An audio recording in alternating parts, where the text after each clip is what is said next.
അപ്പം നമ്മുടെ അഞ്ചാമത്തെ മൊഡ്യൂളാണ് ഞാനിന്ന് എടുക്കാൻ പോകുന്നത്. അപ്പോൾ അതിൻ്റെ ജസ്റ്റ് ഒരു സിലബസ് ആണ് ഞാൻ ഈ കാണിച്ചേക്കുന്നത്. അപ്പോൾ ഇതിൽ പ്രധാനമായിട്ടുള്ളത് റെഫ്രിജറേഷൻ, പിന്നെ എന്താണ് ഹൈഡ്രോളിക് മെഷീനറീസ്, പിന്നെ എന്താണ് ബെൽറ്റ് ഡ്രൈവും ക്ലച്ചും ആണ്. അപ്പോൾ ഇത് നിങ്ങളിപ്പോൾ എന്തായാലും എഞ്ചിനീയറിങ്ങിന് ജോയിൻ ചെയ്യാൻ അല്ലെങ്കിൽ പോകാൻ തീരുമാനിച്ചേക്കുന്ന ആൾക്കാരാണ്. അപ്പോൾ നമ്മൾ ഈ ബേസിക് പഠിപ്പിക്കുന്നത്, അതായത് സിവിൽ ആയാലും മെക്കായാലും ഇലക്ട്രിക്കൽ ആയാലും ഇലക്ട്രോണിക്സ് ആയാലും ഇതെല്ലാം ഫസ്റ്റ് ഇയർ ബേസിക്കിൽ നിങ്ങൾക്ക് പഠിക്കാനുള്ള. പോളിയിലെ സിലബസ് എനിക്കറിയില്ല, അവിടുത്തെ സിലബസ് കുറച്ചൊക്കെ കാണും. അതായത് സെയിം ഡിറ്റോ ഇത് തന്നെയാണ് നമ്മൾ ബിടെക്കിന് വന്നാലും പഠിക്കുന്നത്. അപ്പോൾ നമ്മൾ ഇവിടെ ഒന്ന് അത്യാവശ്യം ഒന്ന് കാര്യങ്ങളൊക്കെ കൺസെപ്റ്റ് ഒക്കെ ചെറുതായിട്ടൊക്കെ ഒന്ന് മനസ്സിലാക്കി വെച്ചാൽ നമുക്ക് വീണ്ടും എന്താണ് എഞ്ചിനീയറിംഗിന് ജോയിൻ ചെയ്യുമ്പോൾ പഠിക്കാൻ കുറച്ച് എളുപ്പമായിരിക്കും. ഓക്കെ, അപ്പോൾ ഇതിൽ ബേസിക് ആയിട്ടുള്ള കാര്യങ്ങളാണ്. അപ്പോൾ നമുക്ക് ജസ്റ്റ് ഇങ്ങനെ ഒരു എന്താ ഇൻ ഡീറ്റെയിൽഡ് നമുക്ക് പറഞ്ഞു പോയി കഴിഞ്ഞാൽ നമ്മുടെ പോർഷൻസും തീരില്ല, നിങ്ങൾക്കും അത് ബോറിംഗ് ആയിരിക്കും. അപ്പം ജസ്റ്റ് ഒരു എന്താ നമ്മൾ ഇൻ ഷോർട്ടായിട്ട് ചെറിയ രീതിയിൽ പറഞ്ഞു പോയിട്ട് നമുക്ക് കുറച്ച് പ്രോബ്ലംസ് ചെയ്യാം. കാര്യം നമുക്ക് അതാണല്ലോ പരീക്ഷയ്ക്ക് ചോദിക്കുന്നത്. അല്ല നമ്മൾ ഡീറ്റെയിൽഡ് ആയിട്ട് ഒന്നിന്റെ ഡയഗ്രാം ഒക്കെ എടുത്ത് വെച്ച് പറഞ്ഞിട്ടെങ്കിലും ഒരു കാര്യമില്ലല്ലോ. അപ്പം ബേസിക് നമുക്ക് റെഫ്രിജറേഷനിൽ നിന്ന് തുടങ്ങാം. അപ്പോൾ ഈ ടോപ്പിക്ക് ഫുൾ ഇന്ന് കവർ ആവത്തില്ല. എനിക്കൊന്ന് നെക്സ്റ്റ് 12-നോ മറ്റോ ഒരു ക്ലാസ് കൂടി വെച്ചിട്ടുണ്ട്. അപ്പോൾ 2 ക്ലാസ് കൊണ്ട് ഇത് ഈ ഒരു 5-ാമത്തെ മൊഡ്യൂളിൽ കവർ ആവുമെന്ന് ഞാൻ പ്രതീക്ഷിക്കുന്നു. അപ്പോൾ 2 ക്ലാസ് ആണ് ഇത് മൊത്തം തീരെ, അത്രയെങ്കിലും മിനിമം വേണം. തീർന്നാൽ നല്ലത്, തീർക്കാൻ നമുക്ക് ശ്രമിക്കാം. അപ്പോൾ റെഫ്രിജറേഷനിലേക്ക് സ്റ്റാർട്ട് ആവാം. അപ്പോൾ ഞാൻ ഇതിന് ശേഷം ആ ഗ്രൂപ്പിൽ ഈ നോട്ട് ഞാൻ ഷെയർ ചെയ്ത് തന്നേക്കാം. ഓക്കെ, അപ്പം റെഫ്രിജറേഷൻ, അപ്പം നമ്മൾ എല്ലാവരും കേൾക്കുന്ന വാക്കാണ് റെഫ്രിജറേഷൻ അല്ലെങ്കിൽ റെഫ്രിജറേറ്റർ എന്നുള്ള വാക്ക്.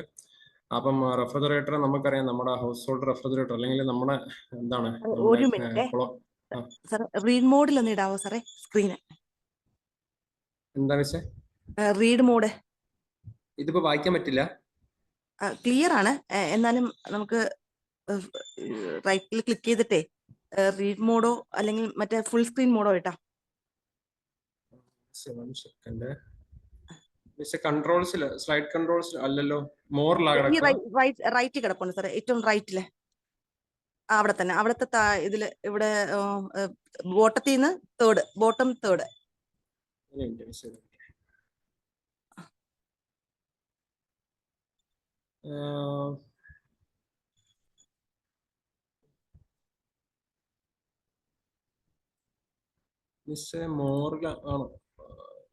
PDF ഇട്ടിട്ട് ഇല്ല സാറേ, PDF ഓപ്പൺ ചെയ്തിട്ട് റൈറ്റ് സൈഡില് ഏറ്റവും താഴത്തിന് 3-ാമത്തെ ക്ലിക്ക് ചെയ്താ അതിന്റെ അകത്ത് ഓപ്ഷൻ ചോദിക്കുന്നുണ്ട് ഏത് മോഡ് വേണമെന്ന്. റീഡ് മോഡ് വേണം, screen mode, full screen mode ഏറ്റവും താഴെ കിടപ്പുണ്ട്. പക്ഷെ വേണമെങ്കിൽ ഇത് സൂം ചെയ്യാം, അവിടെ തന്നെ ഓപ്ഷൻ കിടപ്പുണ്ട് സൂം. ഇത് വായിക്കാൻ പറ്റത്തില്ല മിസ്സേ. വേണമെങ്കിൽ കുറച്ചും കൂടെ വലുതാക്കാനായിട്ടേ ആ റൈറ്റ് സൈഡിൽ തന്നെ കിടപ്പുണ്ട് പ്ലസ്.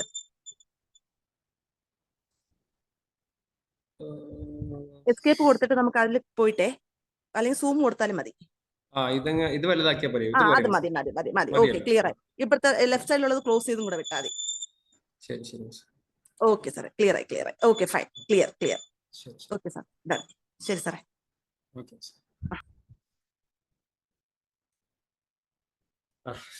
എല്ലാ കാര്യങ്ങളും നമുക്ക് എല്ലാവർക്കും അറിയത്തില്ല, നമ്മളിങ്ങനെയൊക്കെയാണ് പഠിച്ചു വരുന്നത്. ഓക്കെ, അപ്പോൾ റെഫ്രിജറേഷൻ നമ്മളെല്ലാവരും കേട്ടിട്ടുള്ള വാക്കാണ്, അല്ലെങ്കിൽ നമുക്കറിയാം ഹൗസ് ഹോൾഡ് റെഫ്രിജറേഷൻ അല്ലെങ്കിൽ ഫ്രിഡ്ജ്. നമ്മളെ കൊളോക്കിയൽ അല്ലെങ്കിൽ ഫ്രിഡ്ജ് എന്ന് പറയുന്ന സാധനമാണ്. അപ്പോൾ നമ്മൾ കേൾക്കുന്നതാണ് ഫ്രിഡ്ജ്, AC, രണ്ടും തണുപ്പിക്കുന്ന പരിപാടി തന്നെയാണ്. അതുപോലെ ഞാനിപ്പോൾ ഇത്തിരി സ്പീഡ് കൂടുതലാണ് എന്ന് എനിക്ക് തന്നെ ഒരു തോന്നലുണ്ട്. അപ്പോൾ അഥവാ നിങ്ങൾക്ക് ഫോളോ ചെയ്യാൻ പറ്റാത്ത സ്പീഡാണെങ്കിൽ നിങ്ങൾ പറയുക. ഓക്കെ, അപ്പൊ നമ്മൾ കേൾക്കുന്ന വാക്കാണ്, നമുക്കറിയാവുന്നതാണ് റെഫ്രിജറേഷൻ അല്ലെങ്കിൽ ഫ്രിഡ്ജ്, AC. അപ്പൊ നമ്മൾ നോക്കിക്കഴിഞ്ഞാൽ രണ്ടും തണുപ്പിക്കുന്ന പരിപാടിയാണ്. അപ്പൊ ഇത് രണ്ടും ഒന്നാണ്. അപ്പൊ നമ്മൾ രണ്ടും തണുപ്പിക്കുന്ന പരിപാടിയാണ്, രണ്ടും ഒന്നാണെന്നാണ് നമ്മൾ ചിലരെങ്കിലും വിചാരിക്കുക, അല്ലെ ചിലർക്കറിയാം. അല്ല എന്തേലും ആയിക്കോട്ടെ, പക്ഷെ രണ്ടും രണ്ട് പരിപാടിയാണ്, അല്ലെങ്കിൽ രണ്ട് മെത്തേഡാണ്, അല്ലെങ്കിൽ രണ്ട് പ്രോസസ്സാണ്. പക്ഷെ ഇതിന്റെ ഒരു ബേസിക് സ്ട്രക്ചർ അല്ലെങ്കിൽ ഇത് വർക്ക് ചെയ്യുന്ന ആ വർക്കിംഗ് സിസ്റ്റം രണ്ടിന്റെ ഒന്നാണ്. അല്ലെങ്കിൽ ഇതിന്റെ ആ ഒരു എന്താണ് കമ്പോണൻസും കാര്യങ്ങളൊക്കെ ഒന്നാണ്. അത് ഓപ്പറേറ്റ് ചെയ്യുന്ന രീതിയാണ്, അല്ലെങ്കിൽ അത് ഡെലിവറി ചെയ്യുന്ന രീതിയിലാണ് വ്യത്യാസം വരുന്നത്. അതായത് ഫ്രിഡ്ജ് അല്ലെങ്കിൽ നമ്മുടെ റെഫ്രിജറേറ്റർ. ഹലോ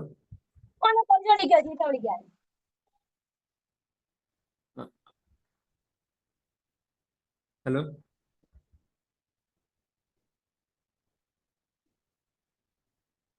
അതെ, നിങ്ങൾ ഒന്നെങ്കിലും നിങ്ങളുടെ സൈഡിൽ നിന്ന് മ്യൂട്ട് ചെയ്ത് വെക്കുക. ഇത് കയറി വന്നു കഴിഞ്ഞാൽ എനിക്കും നിങ്ങൾക്കും എന്താണ് പ്രശ്നമാവും. ഓക്കെ, അതായത് കേൾക്കാതെ ഓഡിയോ ക്ലിയർ അല്ലാതെ വരും. ഒന്നെങ്കിൽ നിങ്ങൾ നിങ്ങളുടെ സൈഡിൽ നിന്ന് മ്യൂട്ട് ചെയ്ത് വെക്കുക, അല്ലെങ്കിൽ എനിക്ക് മ്യൂട്ട് ഓപ്ഷൻ ഉണ്ടോ എന്ന് നോക്കട്ടെ. മ്യൂട്ട് ആളുണ്ടെങ്കിൽ മ്യൂട്ട് ചെയ്യാം. ഓക്കെ, എന്തെങ്കിലും വിട്ടേക്കുക. നിങ്ങൾ കഴിവതും നിങ്ങളുടെ സൈഡ് മ്യൂട്ട് ചെയ്ത് വെക്കുക. എന്തെങ്കിലും ഡൗട്ടോ അല്ലെങ്കിൽ എന്തെങ്കിലും സംഭവം റേസ് ചെയ്യാനുണ്ടെങ്കിൽ ജസ്റ്റ് നിങ്ങൾ ഹാൻഡ് റൈസ് കൊടുക്കുക, അല്ലെങ്കിൽ നിങ്ങൾ അൺമ്യൂട്ട് ചെയ്തിട്ട് സംസാരിക്കുക. അപ്പോൾ നമ്മൾ പറഞ്ഞ റെഫ്രിജറേഷന്റെ കാര്യമാണ്. അതായത് റെഫ്രിജറേഷൻ അല്ലെങ്കിൽ എന്താണ് നമ്മൾ പറഞ്ഞ ഫ്രിഡ്ജിന്റെ കാര്യം. അപ്പോൾ അത് എന്താ, നമ്മളൊരു കൺഫൈൻഡ് സ്പേസിനെ നമ്മൾ തണുപ്പിച്ചെടുക്കുകയാണ്. അതായത് സിംപ്ലി അതിന്റെ മീനിങ് ഇത്രയേ ഉള്ളൂ. അതായത് സറൗണ്ടിങ്സിൽ നിന്നും വേർതിരിച്ച്, അല്ലെങ്കിൽ സറൗണ്ടിങ്സിനെക്കാട്ടിലും ഒരു സ്പേസിനെ നമ്മുടെ സറൗണ്ടിങ്ങിനേക്കാളും ഒരു താഴ്ന്ന ടെമ്പറേച്ചറിൽ മെയിൻറ്റെയിൻ ചെയ്ത് വെക്കുന്ന പ്രോസസ്സിനാണ് നമ്മൾ റെഫ്രിജറേഷൻ എന്ന് പറയുന്നത്. പക്ഷേ എയർ കണ്ടീഷനിങ് എടുക്കുകയാണെങ്കിൽ, അല്ലെങ്കിൽ നമ്മൾ എ സിയുടെ കാര്യം എടുക്കുകയാണെങ്കിൽ, അതിന്റെ പേര് പോലെ തന്നെ ഉണ്ട്, എയർ കണ്ടീഷനിങ് ആണ്. നമ്മൾ തണുപ്പിക്കുകയല്ല ചെയ്യുന്നത് അവിടുത്തെ എയറിനെ, അല്ലെങ്കിൽ ഒരു സറൗണ്ടിങ്സിൽ നിന്ന് വേർപെട്ട് നിൽക്കുന്ന ഒരു റൂമോ അല്ലെങ്കിൽ ഒരു കൺഫൈൻഡ് സ്പേസോ അല്ലെങ്കിൽ വേർതിരിച്ച് നിർത്തിയിരിക്കുന്ന ഒരു സ്ഥലത്തിന് അവിടുത്തെ എയറിനെ നമ്മൾ കണ്ടീഷൻ ചെയ്ത് കൊടുക്കുകയാണ്. അപ്പോൾ അത് ഒരുപക്ഷെ എന്താ, ചൂടാക്കാം അല്ലെങ്കിൽ തണുപ്പിക്കാം. അപ്പൊ കുറെ കാര്യങ്ങളുണ്ട് ആ കണ്ടീഷനിങ്ങിനകത്ത്. ഇപ്പൊ നമ്മുടെ ഇവിടുത്തെ കാര്യം എടുത്തു കഴിഞ്ഞാൽ നമുക്ക് എ സി തണുപ്പിക്കാൻ എന്ന രീതിക്ക് മാത്രമേ നമ്മൾ അറിയത്തുള്ളൂ. പക്ഷേ എന്താണ്, ഇപ്പൊ നിങ്ങൾ എല്ലാവർക്കും അറിയാവുന്ന കാര്യമാണ് പുറത്ത് യൂറോപ്യൻ കൺട്രീസ്. അപ്പം അവിടുത്തെ കാര്യം എടുത്തു നോക്കുക, അവിടെ എപ്പോഴും എന്താണ്, നമ്മളെക്കാട്ടിലും ടെമ്പറേച്ചർ താഴെയാണ്. അപ്പൊ അവിടെ അവർ എ സി യൂസ് ചെയ്യുന്നത് എന്തിനാണ്? ചൂടാക്കാൻ വേണ്ടിയിട്ടായിരിക്കും. അപ്പൊ നമുക്ക് എന്താ, തണുപ്പിക്കാൻ വേണ്ടിയിട്ടാണ് എ സി എന്ന രീതിയിലാണ് നമ്മൾ മനസ്സിലാക്കി വെച്ചിരിക്കുന്നത്. പക്ഷെ അതല്ല, അതുകൊണ്ടാണ് അതിന്റെ പേര് എങ്ങനെ വന്നിരിക്കുന്നത്, എയർ കണ്ടീഷണർ ആണ്. അതായത് കണ്ടീഷൻ ചെയ്യുകയാണ് ചെയ്യുക. പക്ഷെ ഫ്രിഡ്ജ് എടുത്തു നോക്കെ, അത് അങ്ങനെയല്ല ചെയ്യുന്നത്. അല്ലെങ്കിൽ റെഫ്രിജറേറ്റർ എടുത്താൽ അത് അങ്ങനെയല്ല ചെയ്യുന്നത്. എന്താണ്, റെഫ്രിജറേഷൻ പ്രോസസ്സാണ് ചെയ്യുന്നത് എന്ന് വെച്ച് കഴിഞ്ഞാൽ സറൗണ്ടിങ്സിനെക്കാളും ഒരു കൺഫൈൻഡ് സ്പേസിനെ, അല്ലെങ്കിൽ ഒരു ക്ലോസ്ഡ് സ്പേസിനെ, അല്ലെങ്കിൽ ഒരു ക്ലോസ്ഡ് റൂമിനെ കുറച്ച് താഴ്ന്ന ടെമ്പറേച്ചറിൽ മെയിൻറ്റെയിൻ ചെയ്യുന്ന പ്രോസസ്സിനെയാണ് റെഫ്രിജറേഷൻ എന്ന് പറയുന്നത്. ഓക്കെ, അപ്പോൾ ആ റെഫ്രിജറേഷൻ പണ്ടല്ലെങ്കിൽ പഴയ കാലത്ത് നമ്മൾ യൂസ് ചെയ്തിരുന്ന റെഫ്രിജറേഷൻ എന്ന് വെച്ച് കഴിഞ്ഞാൽ അത് ഐസ് റെഫ്രിജറേഷൻ ആണ്. അതായത് നമുക്കൊക്കെ അറിയാം, നമ്മൾ മെഡിക്കൽ സ്റ്റോറിലൊക്കെ ചെന്ന് കഴിഞ്ഞാൽ, അല്ലെങ്കിൽ ഹോസ്പിറ്റൽസിലൊക്കെ പോയപ്പോൾ നിങ്ങൾ കണ്ടിട്ടുണ്ടായിരിക്കും ഈ ഇൻസുലിൻ പോലുള്ള മരുന്നുകൾ, അതായത് ഷുഗർ പേഷ്യൻസിന്റെ അവർ ഉപയോഗിക്കുന്ന മരുന്നാണ്. അപ്പൊ അതുപോലെ ചില മെഡിസിൻസ്, ഇൻസുലിൻസും അതുപോലുള്ള സിമിലർ ആയിട്ടുള്ള കുറെ മെഡിസിൻസ് എപ്പോഴും നമ്മൾ റെഫ്രിജറേറ്റ് ചെയ്ത് സൂക്ഷിക്കണം. അതായത് തണുത്ത ഒരു പശ്ചാത്തലത്തിൽ സൂക്ഷിച്ചാൽ മാത്രമേ അത് ഡീനേച്ചർഡ് ആവാതെ അല്ലെങ്കിൽ മോശമാവാതിരിക്കത്തുള്ളൂ. അപ്പൊ നിങ്ങൾ കണ്ടിട്ടുണ്ടായിരിക്കും തെർമോക്കോൾ ഒക്കെ എടുത്തിട്ട് അതിനകത്ത് അവർ ഐസ് കട്ടയൊക്കെ ഇട്ടിട്ടോ അല്ലെങ്കിൽ ഐസിന്റെ പാക്കറ്റുകളൊക്കെ ഇട്ടിട്ടായിരിക്കും അതിനെ മെയിൻറ്റെയിൻ ചെയ്യുന്നത്. അപ്പൊ എന്താ, ഐസ് വെച്ചിട്ട് അവിടെ റെഫ്രിജറേഷൻ എഫക്റ്റ് അല്ലെങ്കിൽ തണുപ്പ് ഉണ്ടാക്കിയെടുക്കുകയാണ്. അപ്പൊ അതാണ് പണ്ട് കാലത്ത് ഉപയോഗിച്ചിരുന്ന കൺവെൻഷണൽ റെഫ്രിജറേഷൻ സിസ്റ്റം, അഥവാ അതിനെ ഐസ് റെഫ്രിജറേഷൻ എന്നാണ് പറയുന്നത്. അപ്പൊ എന്താ, നമുക്കറിയാലോ, നമ്മൾ എന്തെങ്കിലും ഇപ്പം നമുക്ക് വെള്ളം തന്നെ തണുപ്പിക്കണമെങ്കിൽ നമ്മൾ എന്താ, ഐസ് എടുത്തിട്ട് ആ വെള്ളം തണുക്കുന്നു. അതുപോലെ തന്നെയാണ് ആ ഒരു തെർമാക്കോൾ എടുക്കുന്നു, അതിനകത്തേക്ക് ഐസ് ഇടുന്നു. അപ്പൊ തെർമാക്കോൾ എന്ന് വെച്ച് കഴിഞ്ഞാൽ എന്താണ്, ഒരു ക്ലോസ്ഡ് എൻവലപ്പ് അല്ലേ, അല്ലെങ്കിൽ ഒരു ക്ലോസ്ഡ് സ്പേസ് ആണ് സറൗണ്ടിങ്സിൽ നിന്നും. അതിനകത്തേക്ക് ഐസ് ഇടുന്നു. അപ്പൊ തണുപ്പിക്കേണ്ട മരുന്നോ മെഡിസിനോ എന്താണോ അതിനകത്തേക്ക് വെക്കുന്നു. അപ്പൊ അവിടെ റെഫ്രിജറേഷൻ പ്രോസസ്സിൽ നടക്കുന്നതെന്ന് വെച്ച് കഴിഞ്ഞാൽ ഈ പുള്ളിക്കാരൻ അല്ലെ ഐസ് അല്ലെങ്കിൽ എന്തോ വാട്ടർ അത് തണുപ്പിക്കുകയല്ല ചെയ്യുന്നത്, അവിടെ ഉള്ള ഹീറ്റിനെ അത് അബ്സോർബ് ചെയ്യുന്നു. അബ്സോർബ് ചെയ്തുകൊണ്ട് ഐസ് എന്താണ്, ആ എൻതാൽപ്പി ഉപയോഗിച്ചുകൊണ്ട് ഐസ് മെൽറ്റ് ചെയ്യുന്നു. അപ്പൊ എന്താ, അവിടുത്തെ ചൂടിനെ റിമൂവ് ചെയ്തു. അപ്പൊ അവിടെ എന്താ, ഒരു കൂളിംഗ് എഫക്ട് ഉണ്ടാക്കുന്നു. Evaporation causes cooling. നമ്മൾ 10ാം ക്ലാസ്സിലും +1 +2 ഒക്കെ പഠിക്കുന്നതാണ്. മറ്റേ ചൂടായിട്ട് വന്നിരുന്ന് ഫാന്റെ കീഴിയിരിക്കുമ്പോൾ വിയർപ്പ് തുള്ളികൾ ഇവാപറേറ്റ് ചെയ്തു പോകും, കൂളിംഗ് എഫക്ട് ഉണ്ടാകും. അപ്പൊ ആ ഒരു പരിപാടിയാണ് കൺവെൻഷണൽ റെഫ്രിജറേഷൻ സിസ്റ്റം, അഥവാ ഐസ് റെഫ്രിജറേഷൻ. അതാണ് പണ്ട് കാലത്ത് ഉപയോഗിച്ചിരുന്നത്.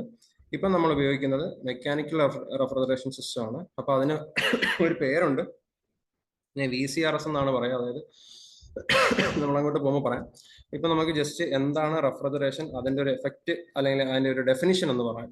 അപ്പൊ refrigeration is the process of maintaining A system at A temperature below the temperature of it surrounding. അപ്പൊ അതാണ് സിംപ്ലി റെഫ്രിജറേഷൻ എന്ന് വാക്കുകൊണ്ട് ഉപയോഗിക്കുന്നത്, അല്ലെ മീൻ ചെയ്യുന്നത്. അപ്പൊ ജസ്റ്റ് നിങ്ങൾ ഇതൊന്ന് പഠിച്ചിട്ട് എന്താ ഡെഫിനിഷൻ ഒന്നും നമുക്ക് ചോദിക്കത്തില്ല, ജസ്റ്റ് നിങ്ങൾ ഓർത്തിരിക്കുക.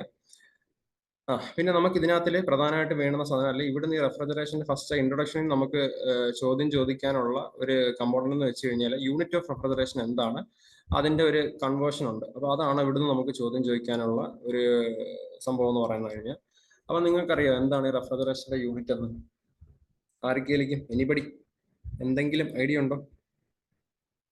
ജസ്റ്റ് ഒന്ന് അൺമ്യൂട്ട് ചെയ്തിട്ട് നിങ്ങൾക്ക് അറിയാമെങ്കിൽ അറിയാം, ഇല്ലെങ്കിൽ ഇല്ല, അല്ലെങ്കിൽ നിങ്ങൾക്ക് അറിയാവുന്ന എന്തെങ്കിലും ഐഡിയ പറയാം. നമ്മൾ ഇന്ററാക്റ്റീവ് ആയിട്ട് പോയാലേ ഇത് ശരിയാകത്തുള്ളൂ കേട്ടോ. അല്ലെങ്കിൽ മൊത്തത്തിൽ ബോറായിരിക്കും, നിങ്ങൾക്കും ബോർ എനിക്കും ബോർ, ഒരു സുഖം ഉണ്ടാവില്ല.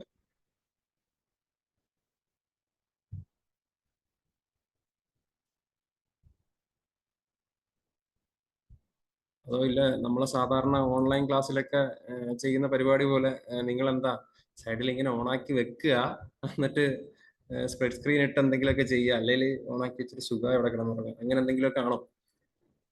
രണ്ടല്ലേ സാർ? യെസ് 10. ഓക്കെ ഫൈൻ, അത് കറക്റ്റ്. അപ്പൊ 10 ആണ്. അപ്പൊ നമ്മൾ ഈ വാക്ക് നിങ്ങൾ ചിലരെങ്കിലും കേട്ടിട്ടുണ്ടായിരിക്കും. അപ്പൊ ചിലരെങ്കിലും വീട്ടില്, ചിലപ്പോൾ എല്ലാവരുടെയും വീട്ടിലോ അല്ലെ ചിലരെങ്കിലും വീട്ടിൽ AC ഉണ്ടായിരിക്കും. അപ്പൊ AC വാങ്ങാൻ പോകുമ്പോൾ നമുക്കറിയാം, അല്ലെ നമ്മൾ എവിടെയെങ്കിലും ഒക്കെ കേട്ടിട്ടുണ്ട്, ACയുടെ കപ്പാസിറ്റി നമ്മൾ പറയുന്നത് എന്തിലാണ്? ടണ്ണിലാണ്. 1 ടണ്ണിന്റെ AC, 1.5 ടണ്ണിന്റെ AC, 2 ടണ്ണിന്റെ AC, അങ്ങനെയൊക്കെയാണ് നമ്മൾ പറയുന്നത്. അപ്പൊ അതുപോലെ തന്നെ നമ്മുടെ റെഫ്രിജറേഷന്റെ യൂണിറ്റും എന്താണ്? ടണ്ണാണ്. നമുക്കറിയാം 1 ടൺ എന്ന് വെച്ച് കഴിഞ്ഞാൽ 1000 കിലോഗ്രാം ആണ്. അപ്പൊ ഈ 1 ടൺ അല്ലെങ്കിൽ ഈ നമ്മൾ പറഞ്ഞല്ലോ ഇതിന്റെ യൂണിറ്റിനെ ടൺ ഓഫ് റെഫ്രിജറേഷൻ എന്നാണ് പറയുന്നത്. ആണ് യൂണിറ്റ് ഓഫ് റെഫ്രിജറേഷൻ. ഇത് ബാക്കി കുറെ കാര്യങ്ങളുണ്ട്, നമ്മൾ ചുമ്മാ ഇങ്ങനെ എന്താ തിയറി വൈസ് ഇങ്ങനെ പഠിപ്പിച്ച് പറഞ്ഞു പോയിട്ടെങ്കിൽ ഒരു കാര്യമില്ല. നമുക്ക് അതൊന്നുമല്ല ചോദിക്കുന്നത്, നമുക്ക് ചോദിക്കുന്ന കാര്യങ്ങൾ മാത്രം പഠിച്ചാൽ പോരെ. അപ്പൊ അതുകൊണ്ടാണ് ഇങ്ങനെ പഠിച്ച് അല്ലെ ഇങ്ങനെ ഈ ഒരു മെത്തേഡ് ഞാൻ അഡോപ്റ്റ് ചെയ്യുന്നത്. അപ്പം യൂണിറ്റ്, പിന്നെ അതുപോലെ നമുക്ക് മലയാളം പോരെ മോഡ് ഓഫ് കൺവെയൻസ്, ഇംഗ്ലീഷ് ആക്കണം. ഇത് ഓക്കെ അല്ലേ? ഓക്കെ ഓക്കെ എന്ന് പ്രതീക്ഷിക്കുന്നു. മോനും സമ്മതം. അപ്പം യൂണിറ്റ് ഓഫ് റെഫ്രിജറേഷൻ 10 ആണെന്ന് പറഞ്ഞു. അപ്പൊ 1 ടൺ എന്താണ്? അതാണ് ഡിഫൈൻ ചെയ്യുന്നത്.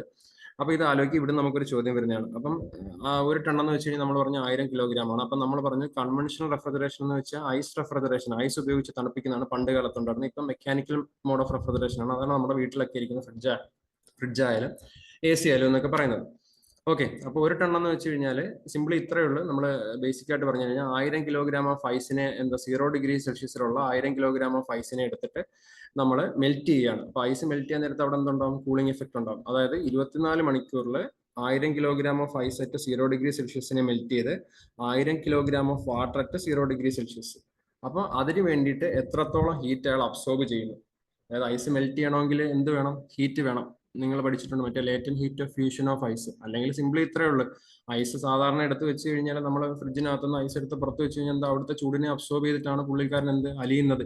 അലിയാൻ നേരത്തെ ഐസ് എവിടെയാണോ വെക്കുന്നത് അപ്പൊ അതിന് ചുറ്റുമുള്ള ചൂട് വലിച്ചെടുത്ത് ഐസ് അലിയും. അപ്പൊ അവിടെ എന്തുണ്ടാവും? ഒരു കൂളിംഗ് എഫക്ട് ഉണ്ടാവും. കാര്യം അവിടുത്തെ ടെമ്പറേച്ചറിനെ അല്ലെങ്കിൽ ചൂടിനെ അല്ലേ ഐസ് വലിച്ചെടുക്കുന്നത്. അപ്പം അവിടെ ഒരു റെഫ്രിജറേഷൻ എഫക്ട് ഉണ്ടാവുകയാണ് ആ ഐസ് മെൽറ്റ് ചെയ്യുമ്പോൾ. അപ്പം അങ്ങനെയാണെങ്കിൽ 1000 kilogram of ice at 0 degree സെൽഷ്യസിനെ നമ്മൾ എന്താ ഒരു സ്ഥലത്ത് എടുത്ത് വെക്കാൻ നേരത്ത് ഐസ് മെൽറ്റ് ആയിട്ട് എന്താവും?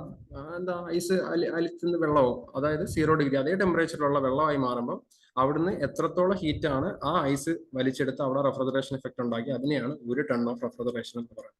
അതാണ് താഴെ കൊടുത്തേക്കുന്നത്. Ton of refrigeration is defined as the amount of refrigeration effect produced by the uniform melting of 1 ton, അതായത് 1000 kilogram of ice from and at 0 degree Celsius in 24 hours. അപ്പൊ ഇതിൽ പ്രധാനപ്പെട്ട ശ്രദ്ധിക്കേണ്ട ഒരു കാര്യം എന്ന് വെച്ച് കഴിഞ്ഞാൽ ആ അലിയാനായിട്ട് നമ്മൾ എടുത്തു വെക്കുന്ന ഐസ് അലിയുമ്പോൾ കിട്ടുന്ന വെള്ളവും രണ്ടും 0 ഡിഗ്രി സെൽഷ്യസിലായിരിക്കണം. പിന്നെ ഈ പറയപ്പെടുന്ന പ്രോസസ്സ് 24 hours നടന്നിരിക്കുകയാണ്. അപ്പം ഈ ഒരു പ്രോസസ്സ് നടക്കാൻ നേരത്ത് അവിടെ എത്രത്തോളം തണുപ്പുണ്ടാവുന്നു അല്ലെങ്കിൽ റെഫ്രിജറേഷൻ എഫക്ട് ഉണ്ടാവുന്നത്. തണുപ്പുണ്ടാവുന്നതിന് നമ്മൾ ടെക്നിക്കലി പറയുന്ന വാക്കാണ് റെഫ്രിജറേഷൻ എഫക്ട് എന്ന്. ഓക്കെ, അതിനെയാണ് 1 ton of refrigeration. 1 ton of refrigeration എന്ന് വെച്ച് കഴിഞ്ഞാൽ is equivalent to 210 kilo joule per minute അല്ലെങ്കിൽ 3.5 കിലോ വാട്ട്. ഇത് ചോദിക്കാറുണ്ട്. ഇതൊരു ചോദ്യമാണ്, ഒരു ഒബ്ജക്റ്റീവ് ടൈപ്പാണ്. 1 ton of refrigeration equal to എന്താണെന്ന് ചോദിച്ചിട്ടുണ്ട്. വെയിറ്റ് ചെയ്യേ, നോക്കട്ടെ. എവിടെയെങ്കിലും എവിടെയോ കണ്ടതായി ഞാൻ ഓർക്കുന്നു. ഇതിനകത്തില്ല, പ്രീവിയസ് ഏതോ ഒരു ക്വസ്റ്റ്യൻ പേപ്പറിൽ കണ്ടിട്ടുണ്ട്. ഇത് കഴിഞ്ഞ കൊല്ലത്തെ ക്വസ്റ്റ്യൻ പേപ്പറിനകത്ത് നമ്മുടെ ടോപ്പിക്കിൽ നിന്ന് ചോദിച്ച കുറച്ച് ക്വസ്റ്റ്യൻസ് ആണ്.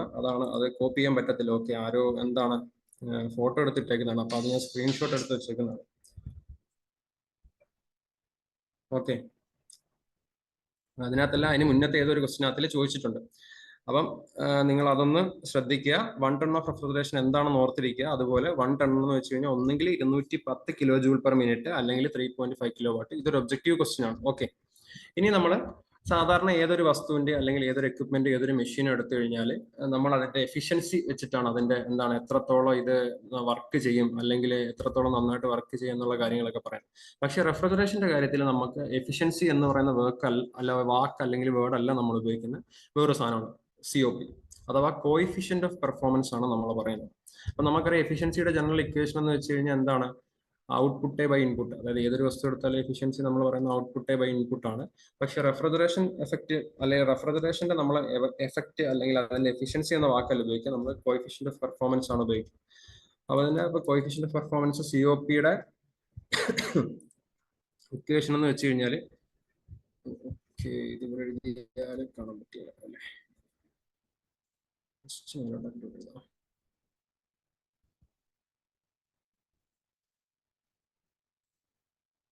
കുത്തും എല്ലാം ആകെ വിഷയങ്ങളാണ്. അപ്പം COPയുടെ ഇക്വേഷൻ എന്ന് വെച്ച് കഴിഞ്ഞാൽ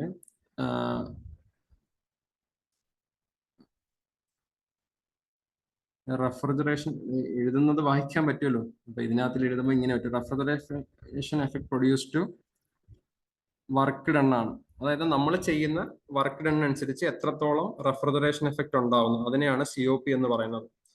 ഓക്കെ, അതോടെ താഴെ പറഞ്ഞിട്ടുണ്ട്. It is the ratio of desired refrigeration effect to the work done spend to produce refrigerating effect. നിങ്ങൾ ഈ റെഫ്രിജറേഷൻ അത് ആ വാക്കുകൾ തമ്മിൽ ചെറിയ പ്രശ്നം വരും. അതുകൊണ്ടാണ് ഞാൻ ആ ഡെഫിനിഷൻ പറയാതെ ഡയറക്റ്റ് ഇങ്ങനെ അങ്ങ് പറയാം. അതായത് നമ്മൾ കുറച്ച് വർക്ക് ചെയ്യുന്നു, അതായത് എന്തെങ്കിലും ഇൻപുട്ട് കൊടുത്താലല്ല നമുക്കൊരു ഔട്ട്പുട്ട് കിട്ടത്തുള്ളൂ. ആ കൊടുക്കുന്ന ഇൻപുട്ടിനെയാണ് നമ്മൾ കൊടുക്കുന്ന വർക്ക് എന്ന് പറയുന്നത്. ആ കൊടുത്ത വർക്കിനനുസരിച്ച് എത്രത്തോളം തണുപ്പുണ്ടാവുന്നു അല്ലെങ്കിൽ റെഫ്രിജറേഷൻ എഫക്ട് ഉണ്ടാവുന്നു അതിനെയാണ് COP എന്ന് പറയുന്നത്. ഓക്കെ, പിന്നെ നമുക്ക് വേറൊരു കാര്യം കൂടി ഇവിടെ ഓർക്കുക. നമ്മൾ എഫിഷ്യൻസി പറയുമ്പോൾ ഏതൊരു വസ്തുവിന്റെ എഫിഷ്യൻസി മാക്സിമം എത്രയാണ്? 1 അല്ലെ 100% ആണ് നമ്മൾ പറയുന്നത്. പക്ഷെ COP ആൾവേസ് എന്താണ്? ഗ്രേറ്റർ ദാൻ 1 ആയിരിക്കും. അത് ഓർക്കുക. ഓക്കെ, അപ്പൊ അതാണ് കോഎഫിഷ്യന്റ് ഓഫ് പെർഫോമൻസ്. അതുപോലെ എന്താണ് 1 ടൺ ഓഫ് റെഫ്രിജറേഷൻ? അതിന്റെ യൂണിറ്റ് 1 ടൺ എന്ന് വെച്ചാൽ 210 കിലോ ജൂൾ പെർ മിനിറ്റ് അല്ലെങ്കിൽ 3.5 കിലോ വാട്ട് ആണ്. അതുപോലെ റെഫ്രിജറേഷന്റെ യൂണിറ്റ് എന്ന് പറയുന്നത് എന്താണ്? ടൺ ആണ്. അതുപോലെ അതിന്റെ എഫിഷ്യൻസി പറയാൻ ഉദ്ദേശിക്കുന്ന അല്ലെ ഉപയോഗിക്കുന്ന വാക്ക് കോഎഫിഷ്യന്റ് ഓഫ് പെർഫോമൻസ് ആണ്. കോഎഫിഷ്യന്റ് ഓഫ് പെർഫോമൻസിന്റെ equation refrigeration effect divided by work done ആണ്. ഓക്കെ, ഇനി നമ്മൾ അല്ലെങ്കിൽ നിങ്ങൾ കേട്ടിട്ടുണ്ടായിരിക്കും എന്താണ് റിവേഴ്സ് കാർനോട്ട് സൈക്കിൾ കേട്ടിട്ടുണ്ടായിരിക്കും അല്ലേ? കാർനോട്ട് സൈക്കിൾ നമ്മൾ കേട്ടിട്ടുണ്ട്. ഫിസിക്സിൽ ഫസ്റ്റ് ഇയർ ഫിസിക്സിലാണെന്ന് തോന്നുന്നു നമ്മൾ പഠിക്കുന്നുണ്ട്, പഠിച്ചിട്ടുണ്ട്. ഇനി നിങ്ങൾ മറന്ന പോലെയില്ലേ?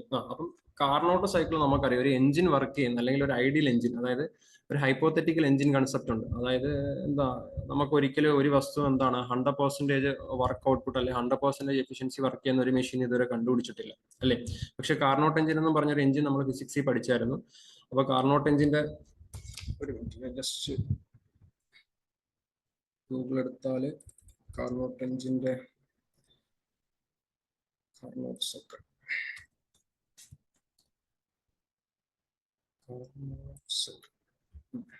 ഇമേജ് വരട്ടെ.